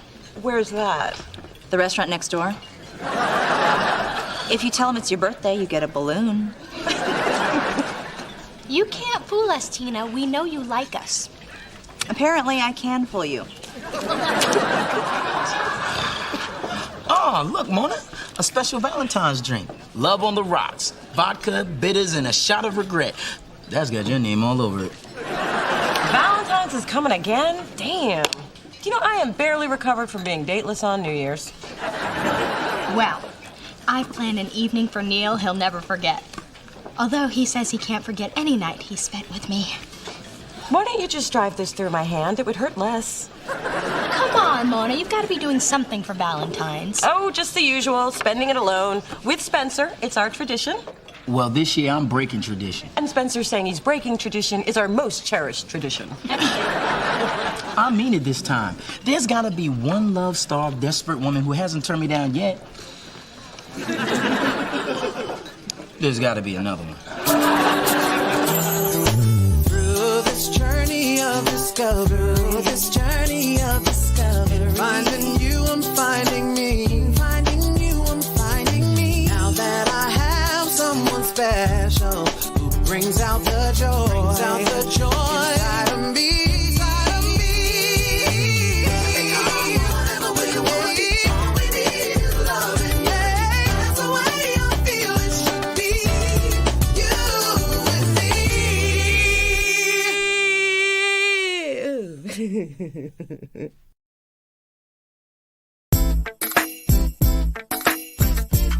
And if you can't be with the one you love, honey, love the one you with. Hello, love the one you with. Do do do do do do do do. A baby bubble now. Do do do do do do. Ow! Do do do do do. Ma. Damn, I had one dude left. What are you so happy about? Morgan Freeman finally answer your letters?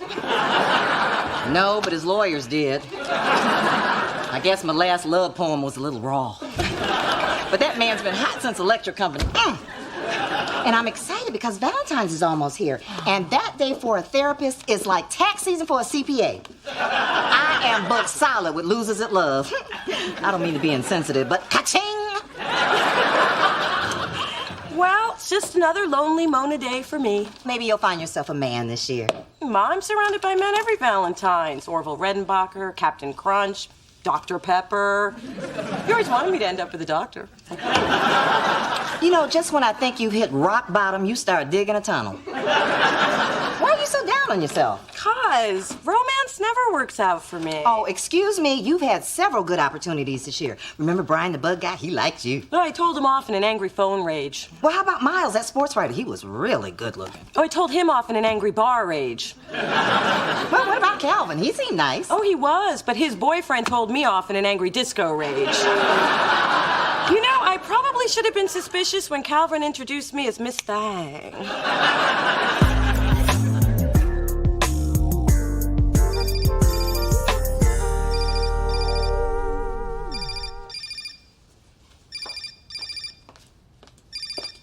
What you doing?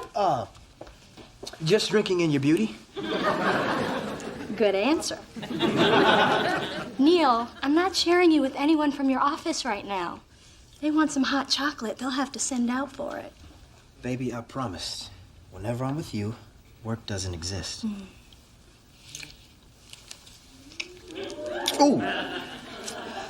I better get dressed. Why? It's not like there's some kind of judgmental prude around or anything. Lolo. Oh, good, you're both here. I thought I'd lock the door. And I thought I had a sound marriage. Looks like we were both wrong. Maybe you two need to talk. Neil, how can a man have a pager and a cell phone and still be unable to communicate with his wife? He doesn't have an email address. I can see you're going to be of no help here. You're dismissed. Go, go, go. Thank you, ma'am. Mom, what's going on with you and Daddy? I am just tired of that man not being emotionally available. I can't keep filling the void with shopping. Although Tiffany took away some of the pain this morning. Have you talked to Daddy about this? Talk, please. Face it, little me. All men are the same. Except for that Morgan Freeman. You know, he has been hot ever since Electric Company.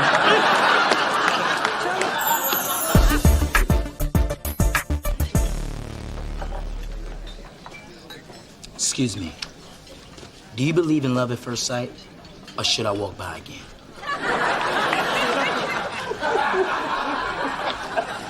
Hard to believe you beat out 100 million other sperm. Smooth. Cheesy and humiliating, but smooth. I'm starting to wonder if all three of us aren't going to be alone. Neil hasn't even mentioned any Valentine's Day plans.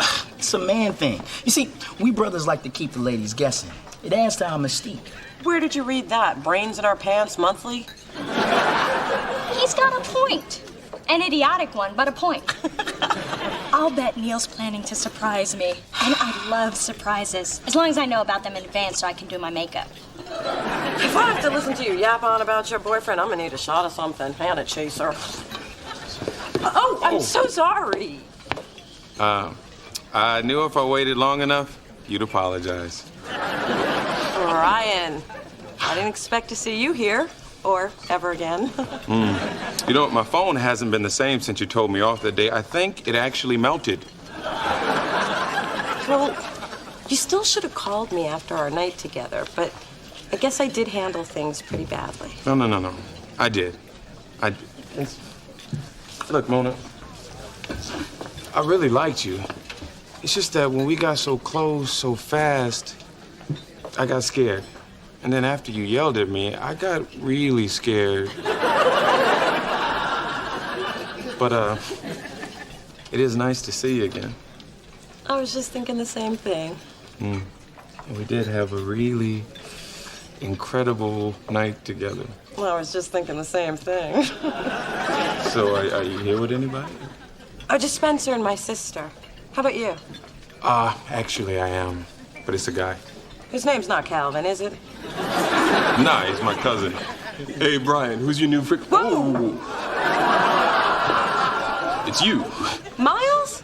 Wait, am I on a hidden camera show or something? Wait, is this for Fox? What, you two know each other? Miles and I dated too, until he told me I wasn't black enough. This is the girl I told you about. You're kidding. This is the girl I told you about. This is Psycho? Yeah. This is Whitey? Yeah, that's me, Psycho Whitey. Looks great on my business cards. Hey, P. Whitey. Could you pick your pride up off the floor before I trip over it? Thanks. Chaos cannot enter the place wherein the serenity candle burns. I left your father.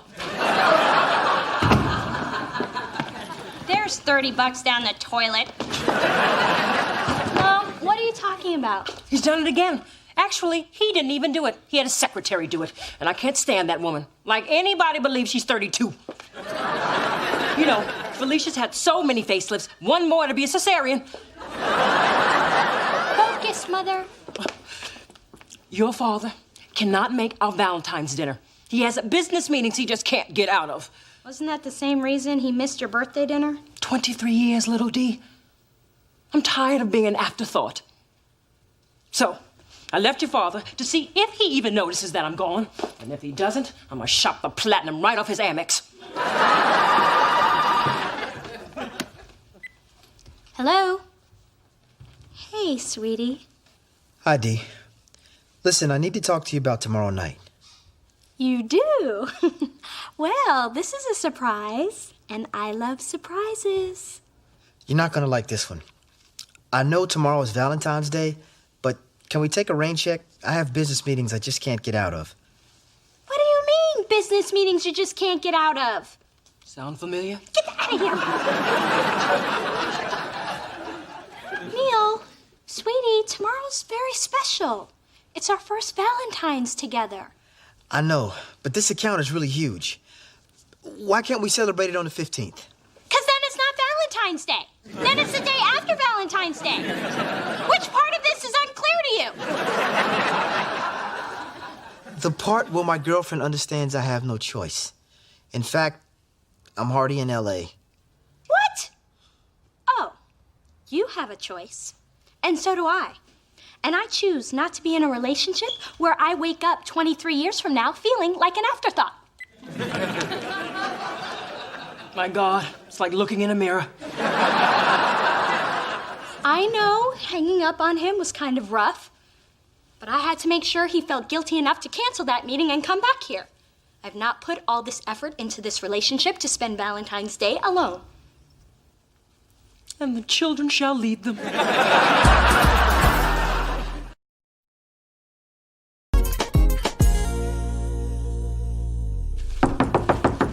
All right, it's been 37 minutes. My pizza is free, sucker. Brian, Hey. you wouldn't happen to be delivering pizzas, would you? No, I'm still killing bugs. Well, gotta play to your strengths. Right. You've been on my mind since I saw you yesterday. What, every time you closed your eyes, you thought, psycho? Oh, that's sweet. Right. I know this is a long shot, but it is sincere. You busy tomorrow night? Valentine's? I know you've probably been asked out by a lot of guys. Well, it is Valentine's. Yeah, that's why I was gonna invite you to dinner. You were? Yeah. I know this great place in North Beach, very clean, no bugs. Well, I'm not really sure what I'm doing, so I'll let you know what I decide and give you a call. All right. Well, I hope to hear from you soon.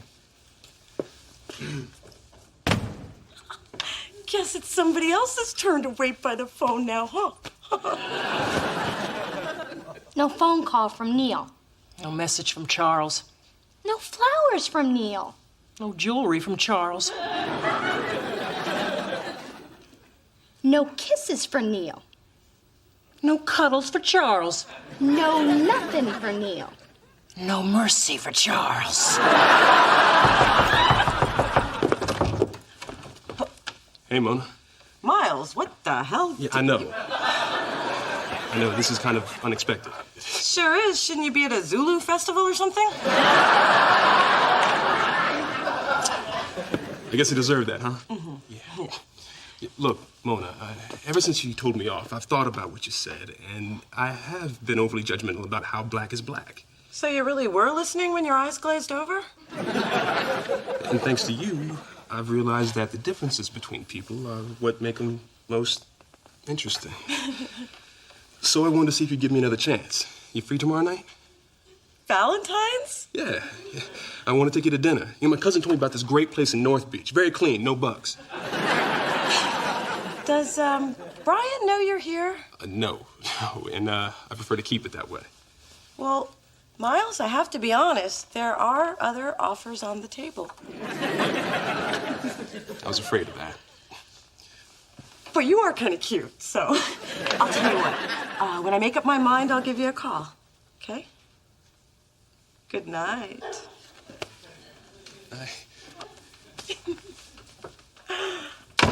That's two cute boys waiting by the phone.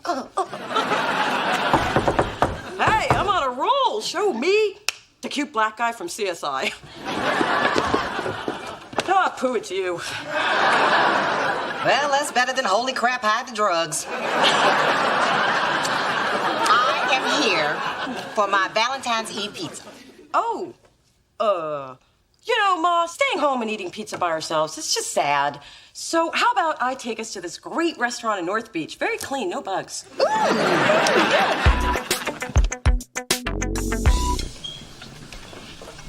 So, how'd you do? She said she'd go out with me. If I was the last guy on earth, I'd call that a nibble.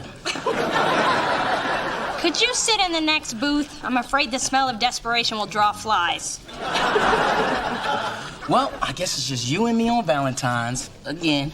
Oh, not so fast. There are two men in line ahead of you. If this is that Captain Crunch Dr. Pepper thing, I'm on to that. No, these men are real. I got asked out by both Brian and Miles, and now I just have to decide which one I want. I thought you scared both of them away. I did, but you can't keep the bees away from all this honey. Yeah, it's hard to find a crazy lady with such a great rack. Hey, I call them like I see them, and you do serve them up. So, Dee Dee, has Neil surprised you yet? Oh, he surprised me, all right, by being in LA on business. I can't believe all my manipulation failed. And I did everything my mother taught me. And where's she? Alone at my place, trying to gild some diamonds out of Daddy. Dee Dee, is that the kind of relationship you want to have with Neil? Some kind of game-playing control fest? It's not about control, as long as he does what I want him to do. Yeah, but what about honesty and give and take? I mean, you don't have to be sitting here alone. If Neil can't be here for Valentine's, then you go to him. You mean pack my own bag, spend my own money, and fly to LA last minute at the risk of flying coach? There's a shuttle every hour. I've got just enough time to grab a teddy and a taxi. You know, Neil would have never left that girl on Valentine's Day if she knew how to cook. What the hell are you talking about? It's a well-known fact. To keep a man, you have to feed a man. Here, I'll prove it to you. Tina, what's the fastest way to a man's heart? Through his chest with a sharp knife. Give me something hard next time.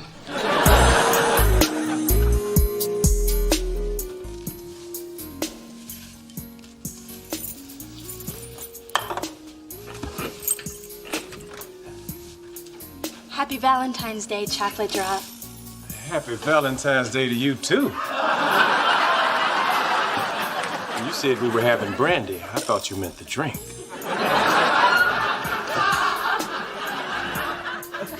Everyone, this is my girlfriend, Dee. Hello. Nice to meet you. Oh, good. I have looked everywhere. Have you seen my Dee? Oh, I guess she didn't have time to call you. She flew to LA to be with Neil. Last minute. She didn't fly coach, did she? Personally, I think she gave in too soon. But she will learn. Now, I, on the other hand, held my ground and got this from my well-trained husband. A titanium MasterCard.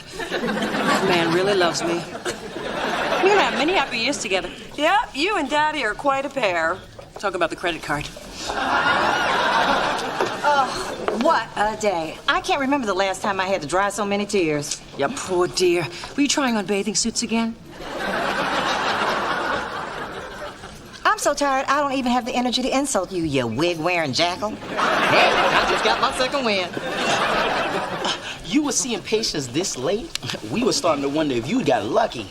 How kind. At Phyllis's age, getting lucky is finding her car in the parking lot. People, please, I'm trying to celebrate here. Celebrate? What happened to Brian and Miles? I decided not to go out with either of them. See, if I choose one, I lose one. And with my track record, the date would probably go badly, so I'd end up losing both of them. You following me? Barely. No, this way, both offers are still on the table. I'm still desired. I didn't let Valentine's beat me. I beat it. I begged her to come for a session this morning. Well, at least we're all here together. Well, since no one has offered to buy me a drink, I guess I'll buy my own. I know how Phyllis feels. For $20, I can accidentally spill some decaf on her. Ma! This is fun.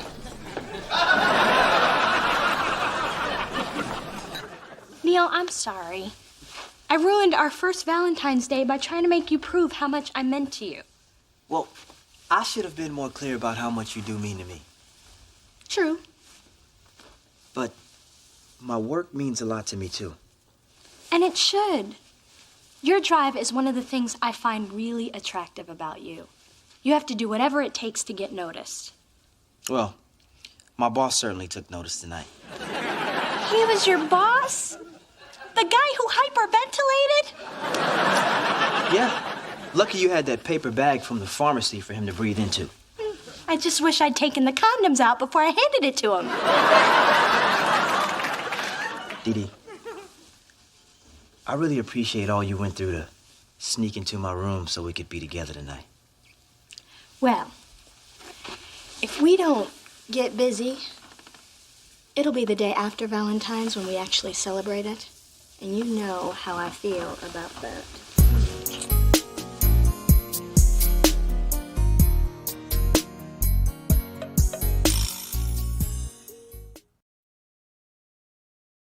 Look, man, you said you didn't want to date her again. You said the same thing. Yeah, well, I like her. Well, I like her more. Well, I dated her first. Well, I dated her last. Do you want me to break this up? Do it and die. This is the best Valentine's Day of my life. I'm older, Miles. I got more hair. Oh, okay. That's because you got your daddy's hook head. Which you had to But it looked like an anchor man. Granddaddy had the hook on head. the love boat around His daddy here. before him had the hook head, before I had the hook head.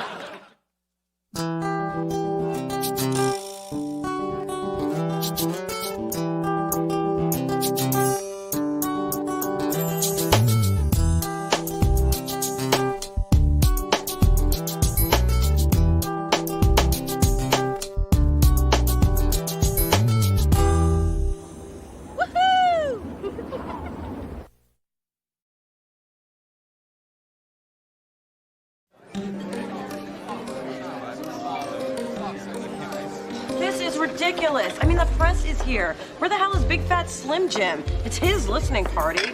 Ooh.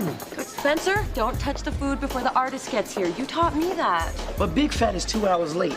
It's real imitation crab. If you're that hungry, there's a granola bar in the top drawer of my desk. Not anymore. I ate that an hour ago. Mona, this is so exciting. And don't I look great? This party's for Big Fat. Hard as it is to believe, tonight's so not about you. Dee Dee! Finally a touch of fabulous in the snooze-a-palooza. Big Fat's gonna be here any hour. Did you check the list I gave you? Oh, Mona, please. Tonight is so not about you. Finally, Big Fat. What's up, y'all? Hey, grab that shrimp, man. Hey, you. Come on. Hey, you. Ah, yeah, that's what I'm talking about. Y'all know what this means. We can eat!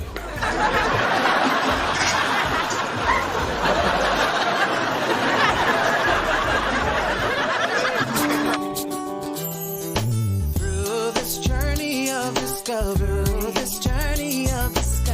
finding you, I'm finding me. Finding you, I'm finding me. Now that I have someone special who brings out the joy, inside of me. And whatever we want, all we need is loving. Yeah, that's the way I feel it should be. You and me.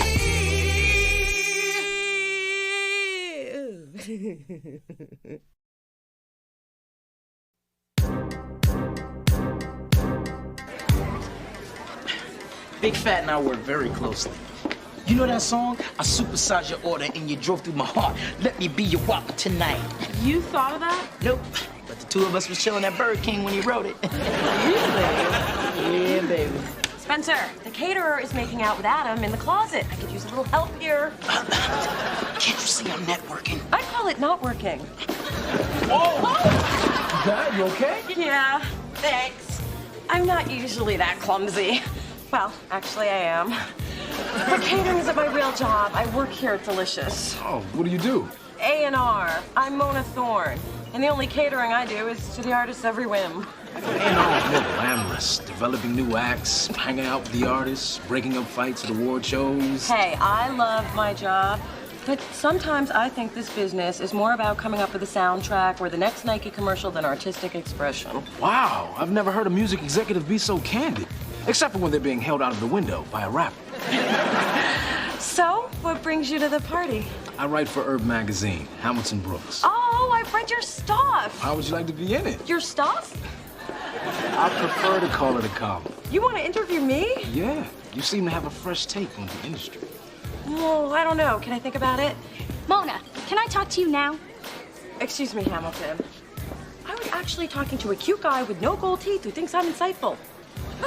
You can't turn down an interview. Aren't you always talking about how someday you want to have your own record company? This is a chance to get your name on the industry radar. But I don't have anything interesting to say. I know that. But he thinks you do. You can't pass this up. Maybe you're right. Hamilton, I thought about it, and yes. Wow, decisive. I like that. I'll call and set up a time. All right. Congratulations, you're on your way. Yeah, look out, world, here comes Mona Thorne. Set that to music, get a young Leslie Uggams to play you, and I am so there.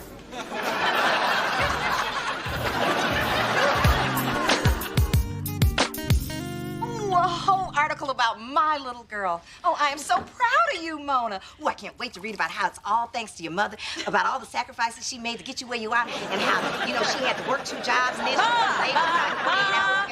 He's interested in music. I like music. That's where you get it from. I just don't understand. I worked in this industry longer than you have, and he wants to interview you. Damn. Sometimes I wish I had breasts. Spencer, I've seen pictures of you in high school. You did. All I'm saying is, why didn't this Hamilton guy ask me? Oh, you were networking, remember? Oh, yeah. She was nice. Real nice. Well, who cares about an interview anyway? I wouldn't want to say something stupid and have thousands of people read it, My daughter will not say something stupid. You won't, will you?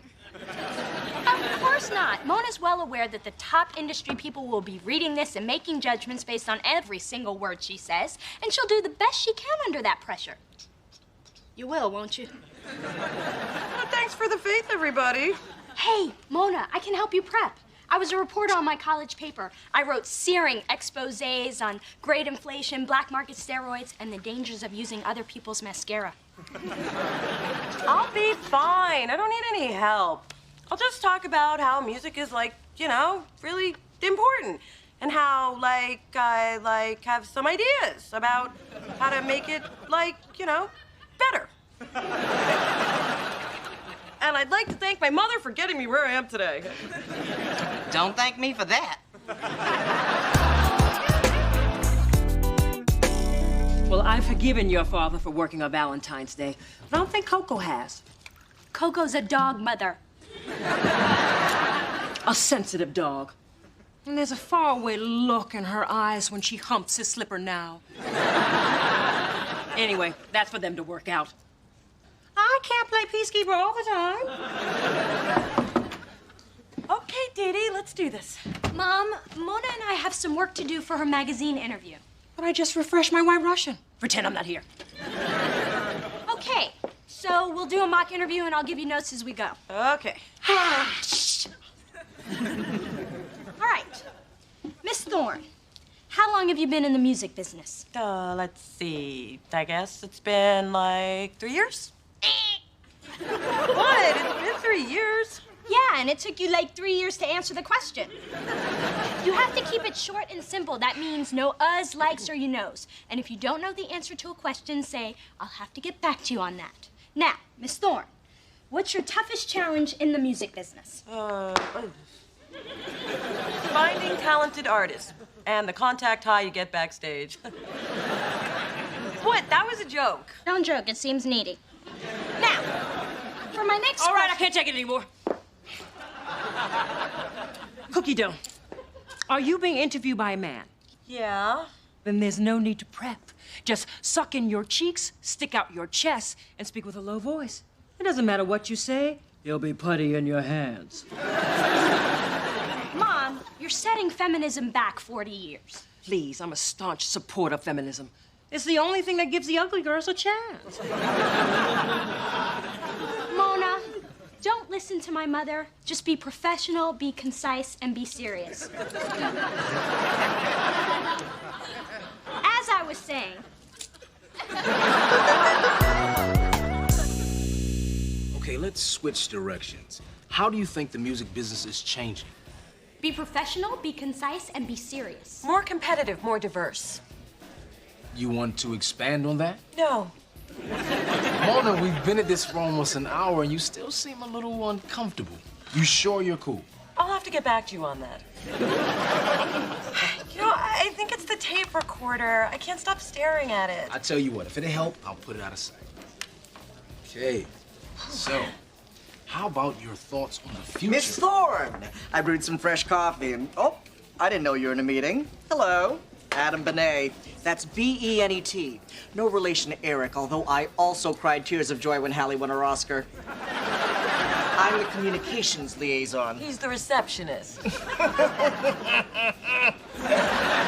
Miss Thorne's quick wit keeps us all hopping. And you could quote me on that in the article. I have a picture if you need one.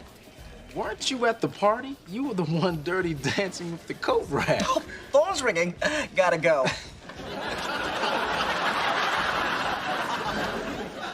So. Sorry about that. No sweat, no sweat. So, what do you think about the state of hip-hop? Too violent, too commercial? Well, I guess I'd have to say that the Mona, this week's SoundScan's out, and I had some thoughts on how... Hey, Hamilton Brooks, right? Spencer Williams. Well, you know, being her mentor and all, Mona probably mentioned me. No, I don't think so. Spencer, we're in the middle of an interview. Oh, right. Your interview, where I'm sure you'll get around to mentioning me. Spencer Williams, her mentor. The guy who got her the job. Sorry about that. Where were we? It's, Temple, what do you want? I just wanted to tell you about the conversation that I had with Elton. Sir Elton? John, that is. I know him. Fresh pastries. Okay, Hamilton, will you excuse me? No, I just... Would you guys stop barging in? Hey, you're not the only bloke around here who wants a little fame. That's right. Spread the love. Nobody likes a media hog. Look, Mona, I think I have everything I need. Thanks for the time, but I gotta get going. However, would you be interested in having dinner with me tonight? Really? Sure, I'd love to. Excellent. I'll meet you after work. All right. Wow, I'm gonna get my name in print and have a hot date. It's win-win. I've never had the win-win. What a waste of good buns. Well, you can give them out to the staff. I was talking about Hamilton.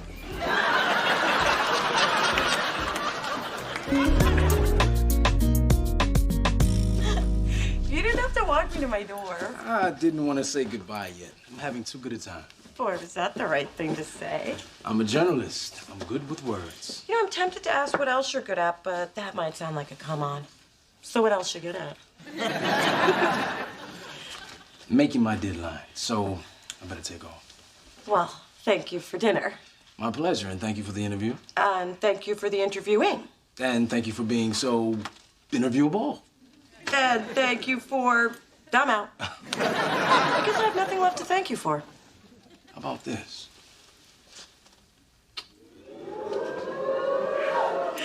Thank you. No, thank you.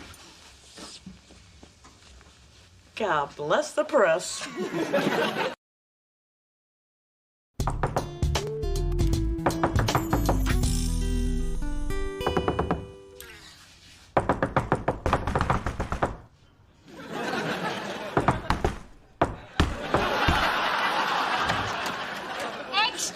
Read all about it. Mona Thorne interview, hot off the presses.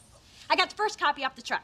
Well, not the first copy. That one was kind of skanky. Really, it's out already? I talked to Hamilton a few times, but he didn't say anything about it coming out today. Ooh, maybe he wanted to time it with Big Fat's album release. Would you just read it? I resisted the whole way over. Look, there's your picture. Oh my God, can my forehead be any more Cro-Magnon?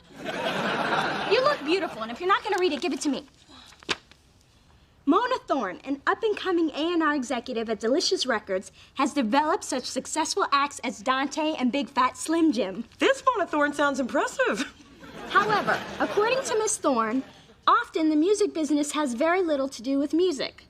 I spend more time catering to Big Fat's outrageous partying and womanizing than working on his music, said the frustrated A&R exec. What? I never said that.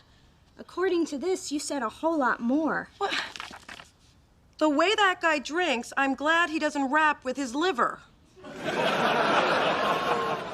Yikes. He's so bad, Rick James won't even go to his parties. Oh my God, when everyone reads this, I'll be ruined. Why would Hamilton do this to me? Mona, relax. Nobody who matters is gonna read this. Look what I got.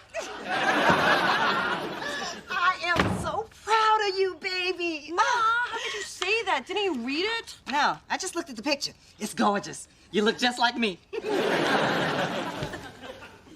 What now? Is this about your forehead again? You know you got that from your father. Yeah. Tell me about it.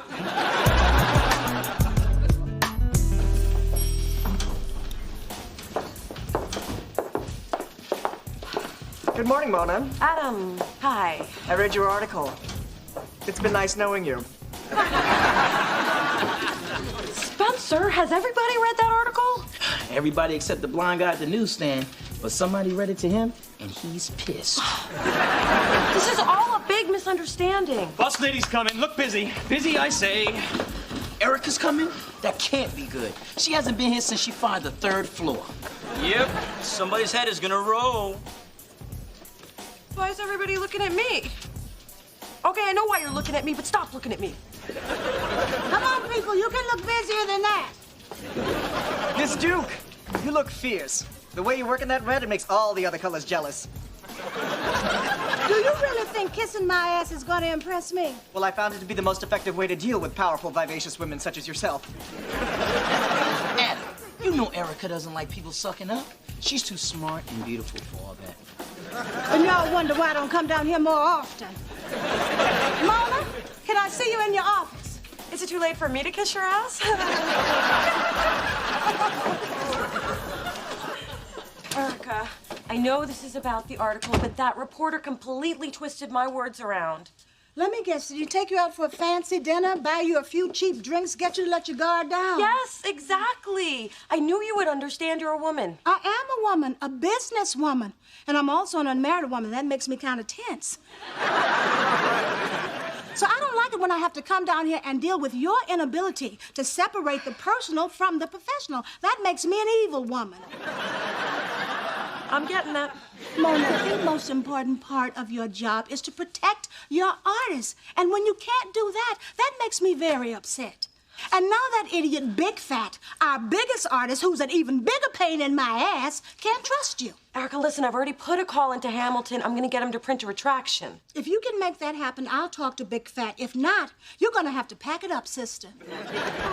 Mona, I just found your medication. No wonder you've been acting so crazy, girl. Are you really on my payroll?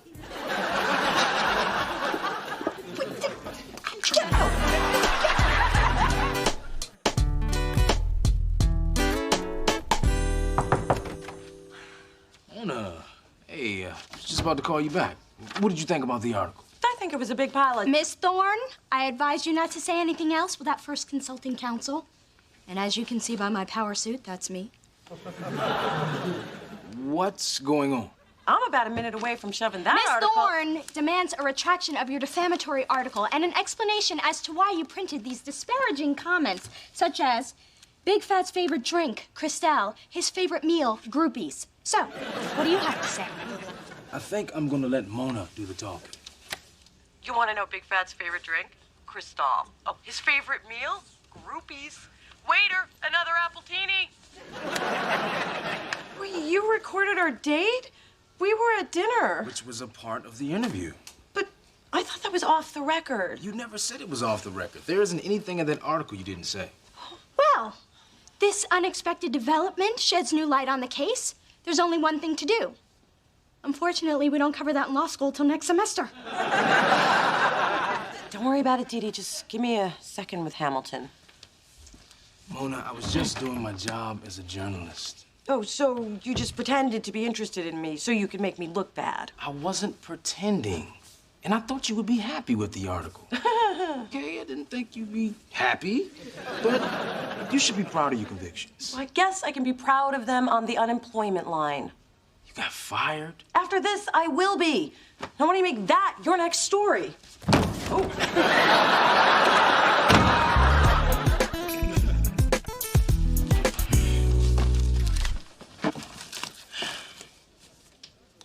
You know, it's not going to be the same without you around here. You think so? I know so. Mona, we heard the news. We're really sorry. Thanks, Temple. So, I don't know exactly how to say this. Oh, it's okay, Dave. I'm gonna miss you, too. Yeah, that's great. Actually, I was gonna ask if I could have your chair.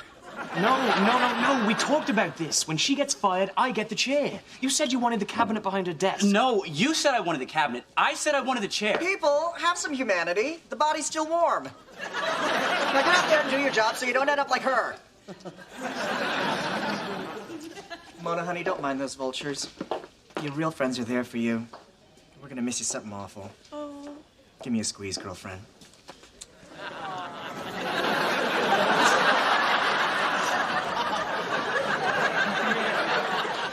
So you got everything? I guess so. Except my career. Mona, it's gonna work out. You'll land on your feet. You always do. I'll believe it when it happens. Well, I gotta get back to... Work. Yeah. Call you tonight.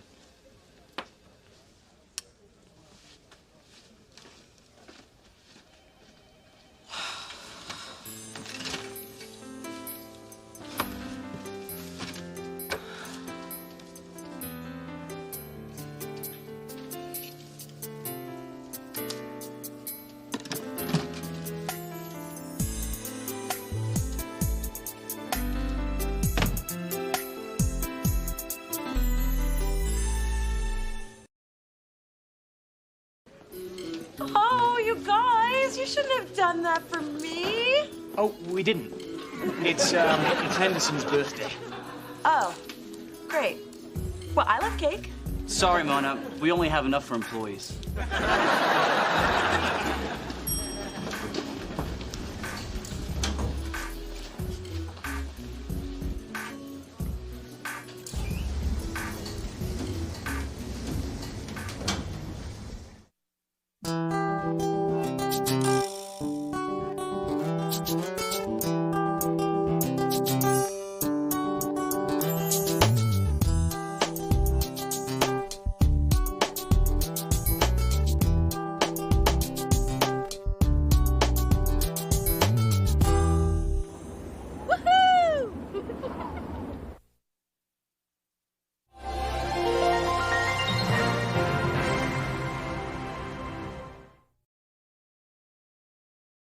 Previously on Half and Half. I write for Herb Magazine, Hamilton Brooks. I want to interview me? According to Miss Thorne, often the music business has very little to do with music. I spend more time catering to Big Fat's outrageous partying and womanizing than working on his music. What? I never said that. Erica, listen, I've already put a call into Hamilton. I'm going to get him to print a retraction. If not, you're gonna have to pack it up, sister. Baby, I got here as quick as I could. You're not baby. Where's Mona? In the bathroom? Oh, she's probably back there crying her eyes out over losing her job. That poor thing. Hey, Ma. Ooh, you look nice. I thought you'd be a wreck. I knew you'd be a wreck. Why aren't you a wreck? What good would that do? Besides, I think everything's going to be okay.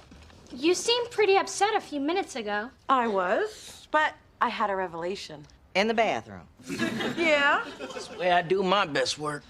It was sparked by something Dee Dee said. The thing about closing the bathroom door? No. The one about how things happen for a reason. Really? That? Because I was just vamping there. But you were right. See, I need to look at this as an opportunity. I mean, now I can get a job with a better record company where they'll treat me like the bitchin' record executive I am. I rock. Through this journey of discovery, finding you, I'm finding me. Finding you, I'm finding me. Now that I have someone special who brings out the joy, inside of me.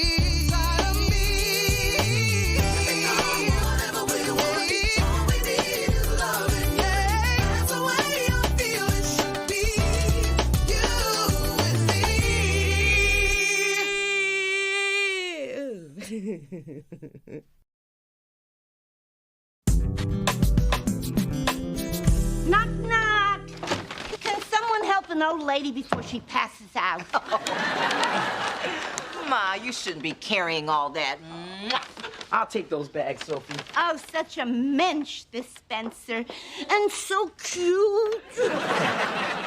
But why do you wear such baggy pants? If I had that body, I'd show it off.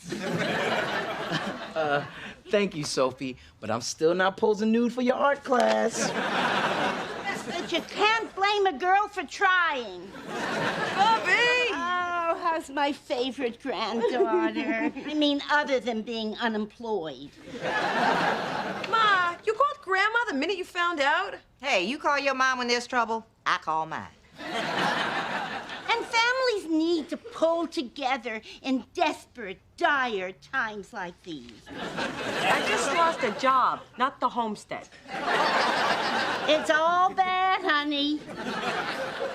But don't worry, Grandma's here. Hi. I don't know if you remember me, but I'm Dee Dee, Mona's sister. Oh, yes, the Meshuggah Amazon's daughter. So what are all those bags? Just a little nosh. And none too soon. Look at you with the skin and the bones. And that hair. I never knew what to do with it. Obviously, you don't either. I wonder if that's why you lost your job.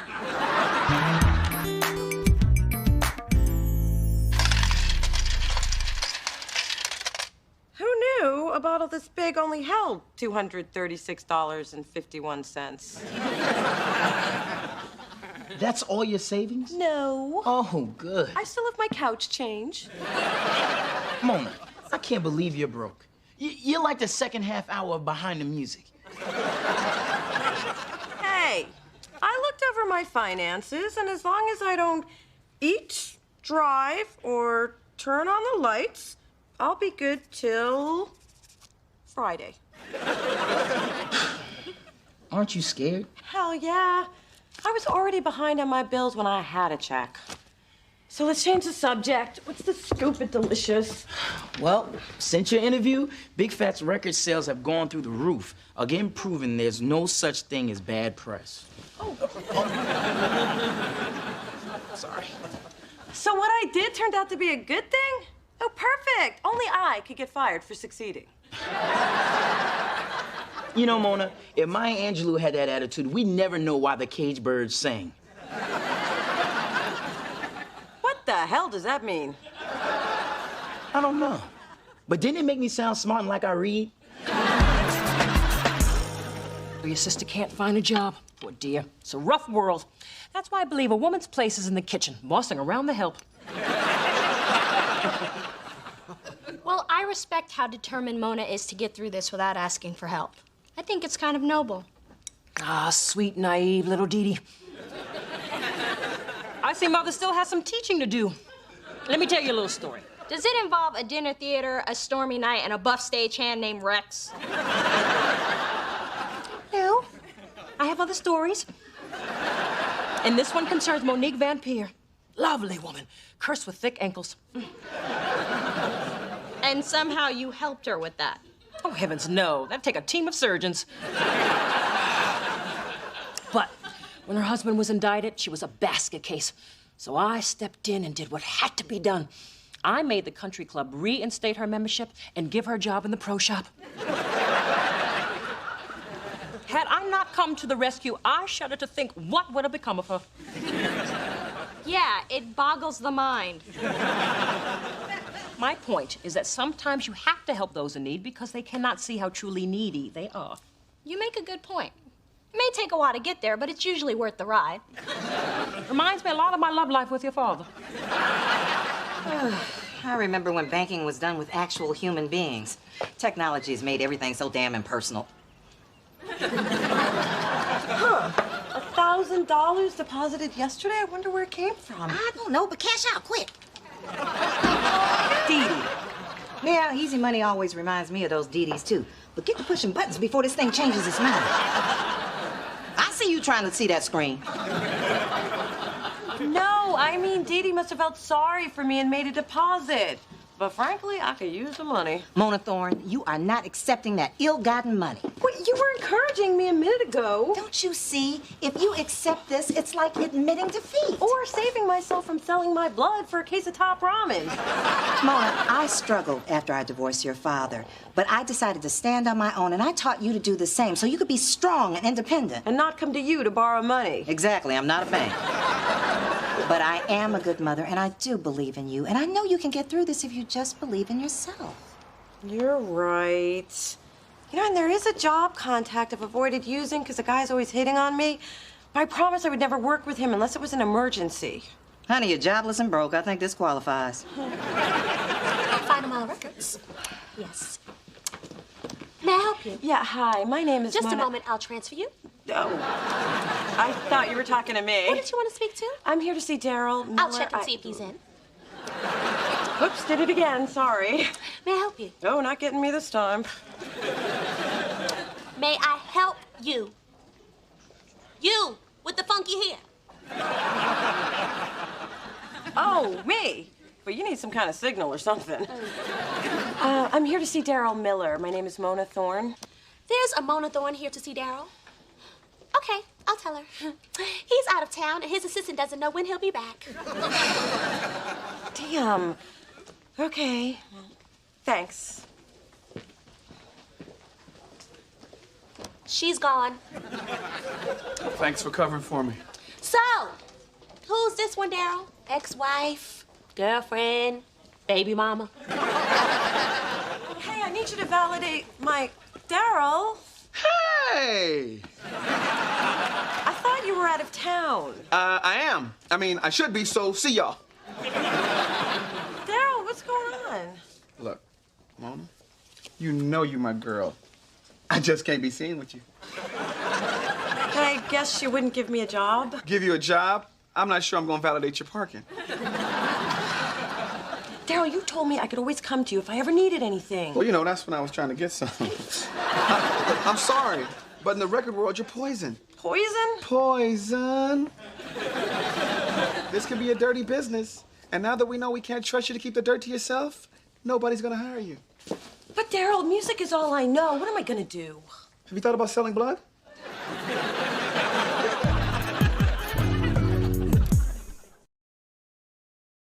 Mona, you can't keep hiding in here eating goobers and watching cartoons. I could if you just moved to the left a little. Here, baby, some nice matzo ball soup. Oh, thanks, Booby, but I don't think it's gonna help. Won't hurt. You know what they say, feed a fever, feed a cold. Starve a fever, feed a cold. Why would you deprive a sick person? She's not sick, Ma. No? Then why does she look so close to death? I'll go get the brisket. Don't mind her. She thinks food solves everything. Now you see where you get it from. Dee Dee, hand me the remote. Anna Nicole's on. She's the only one whose life is more messed up than mine. But $100? What the... Dee Dee? Wow, my remote just changes channels. Look, I appreciate what you're trying to do, and the bank deposit was a nice touch, but it just makes me feel like an even bigger loser. I was just trying to help. If you want, you can put some cash in my account. My ego doesn't have issues. Hello, everyone. Oh, I see you've honed down your makeup kit to just the absolute essentials. And here I was worried you'd think this was lunch and attack. Mona, I didn't know you knew RuPaul. Gee, you know very well who I am, Sophie. Oh, I know. I just don't like to use that kind of language. Brisket in 5.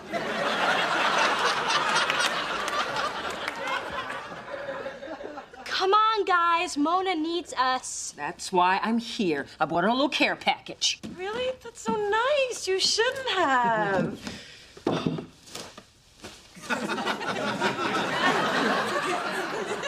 Really, you shouldn't have. The lamb chopper was nothing much. Just a few frocks from last year's social season. My hairdresser already passed on them, so I immediately thought of you. Funny, I just saw Bigfoot Unleashed, and I immediately thought of you. Well, I'm off to do even more charity work. I am giving fashion makeovers at a soup kitchen. I always said the downtrodden really poppin' red. Ta-ta! That's what I am? Charity? No, you are not. Mona, that is not what she meant. Doesn't matter. I am pitiful. You know, if I could just get to Big Fat, then maybe I could beg for my job back. But he won't take my calls. He won't see me. I am done in the music business. Don't say that, Mona. You don't think it's true? Oh, it's true. Just don't say it.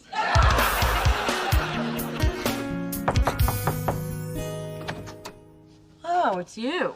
What, need some more quotes so anybody who doesn't already hate me will?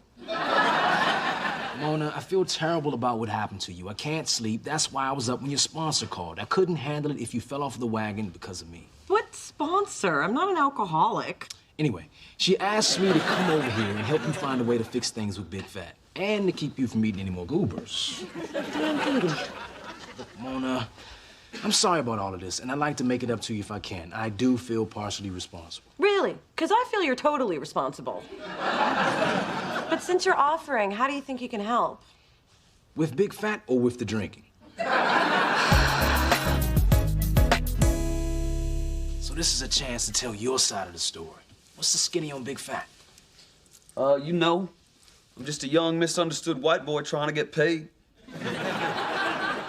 Maybe starring a sitcom. You know LL had that one. Yeah, no doubt. He's gonna get a sitcom, and we all gonna be in it, baby. Except you, Buzzy G. You ain't funny, man. That's right. I'm gonna be a producer. Give some notes. Now, before we get to the meat of the controversy, there's someone outside. And the one thing she wants more than anything in the world is just a few minutes of your time. Is she dying or something? I don't want to kill my buzz. I just got it. Just hear her out.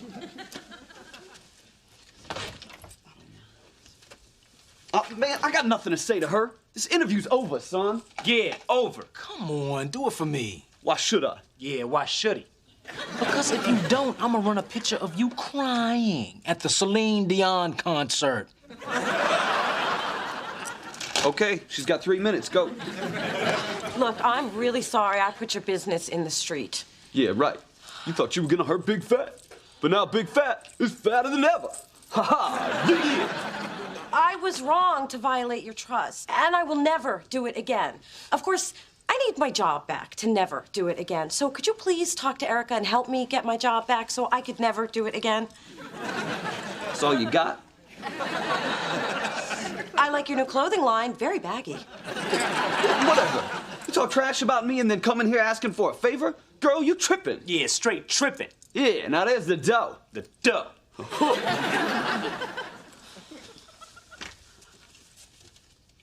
Yeah, look. The fact is, everything in that article was true. You are an inconsiderate, egotistical misogynist. Look it up later. I'm on a roll here. Now, the real reason you're upset is because you've been getting away with this bad boy behavior for years, and somebody finally called you on it. Now, the truth is, you should be thanking me for boosting your sorry-ass record sales. I got you pressed. That's my job. Or at least it was. Now, I'm gonna go before I tell you what I really think of your cheap-ass Sean John wannabe clothing line. Ta-da!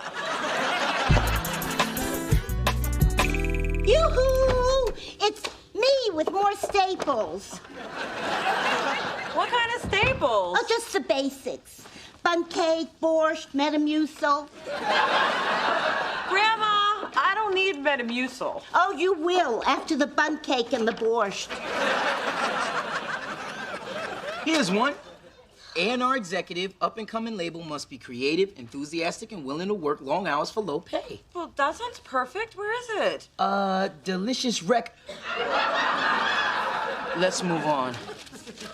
Look, Mona, whatever happens, I'm glad you stood up to Big Fat. You may not have a job, but you have your dignity, and that's priceless. Really? Because if you give me $50 for it, it's yours.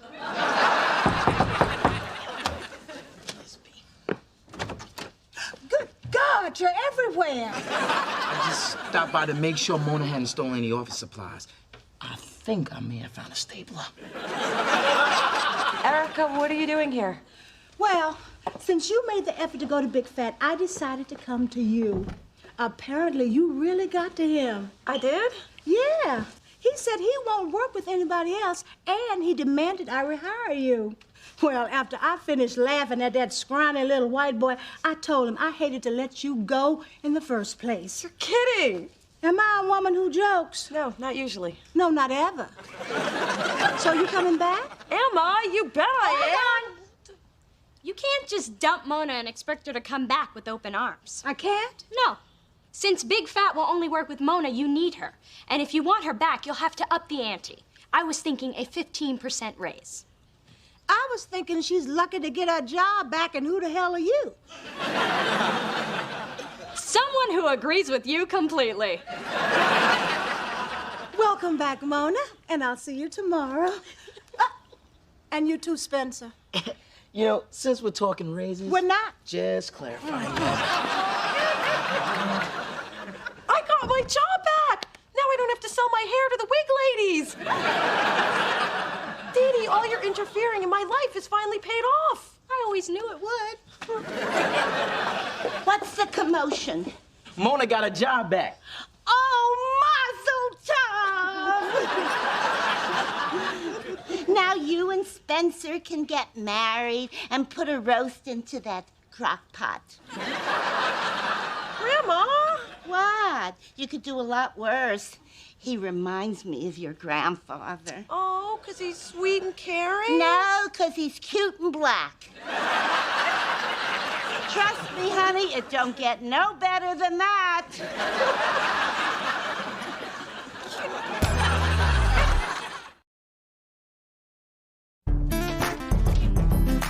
Welcome back, yo. Thanks, Big. I appreciate what you did. Well, I like how you stood up to me. I respect that. I need someone like you on my team for reals. In fact, I'm thinking about making some changes in my lifestyle so I could be worthy of your respect, too. Oh. Oh. What's up? What you think? Did I just see Big Fat squeezing your Charmin? Both roles. I guess some people don't change. But I realized something. This business may not be perfect, but I love it, warts and all. And someday, I'm gonna be my own boss and change the way things work. You got all that from him going Mr. Whipple on you? Only you would think I learned a life lesson from a butt squeeze. But it is good to be back. Welcome back.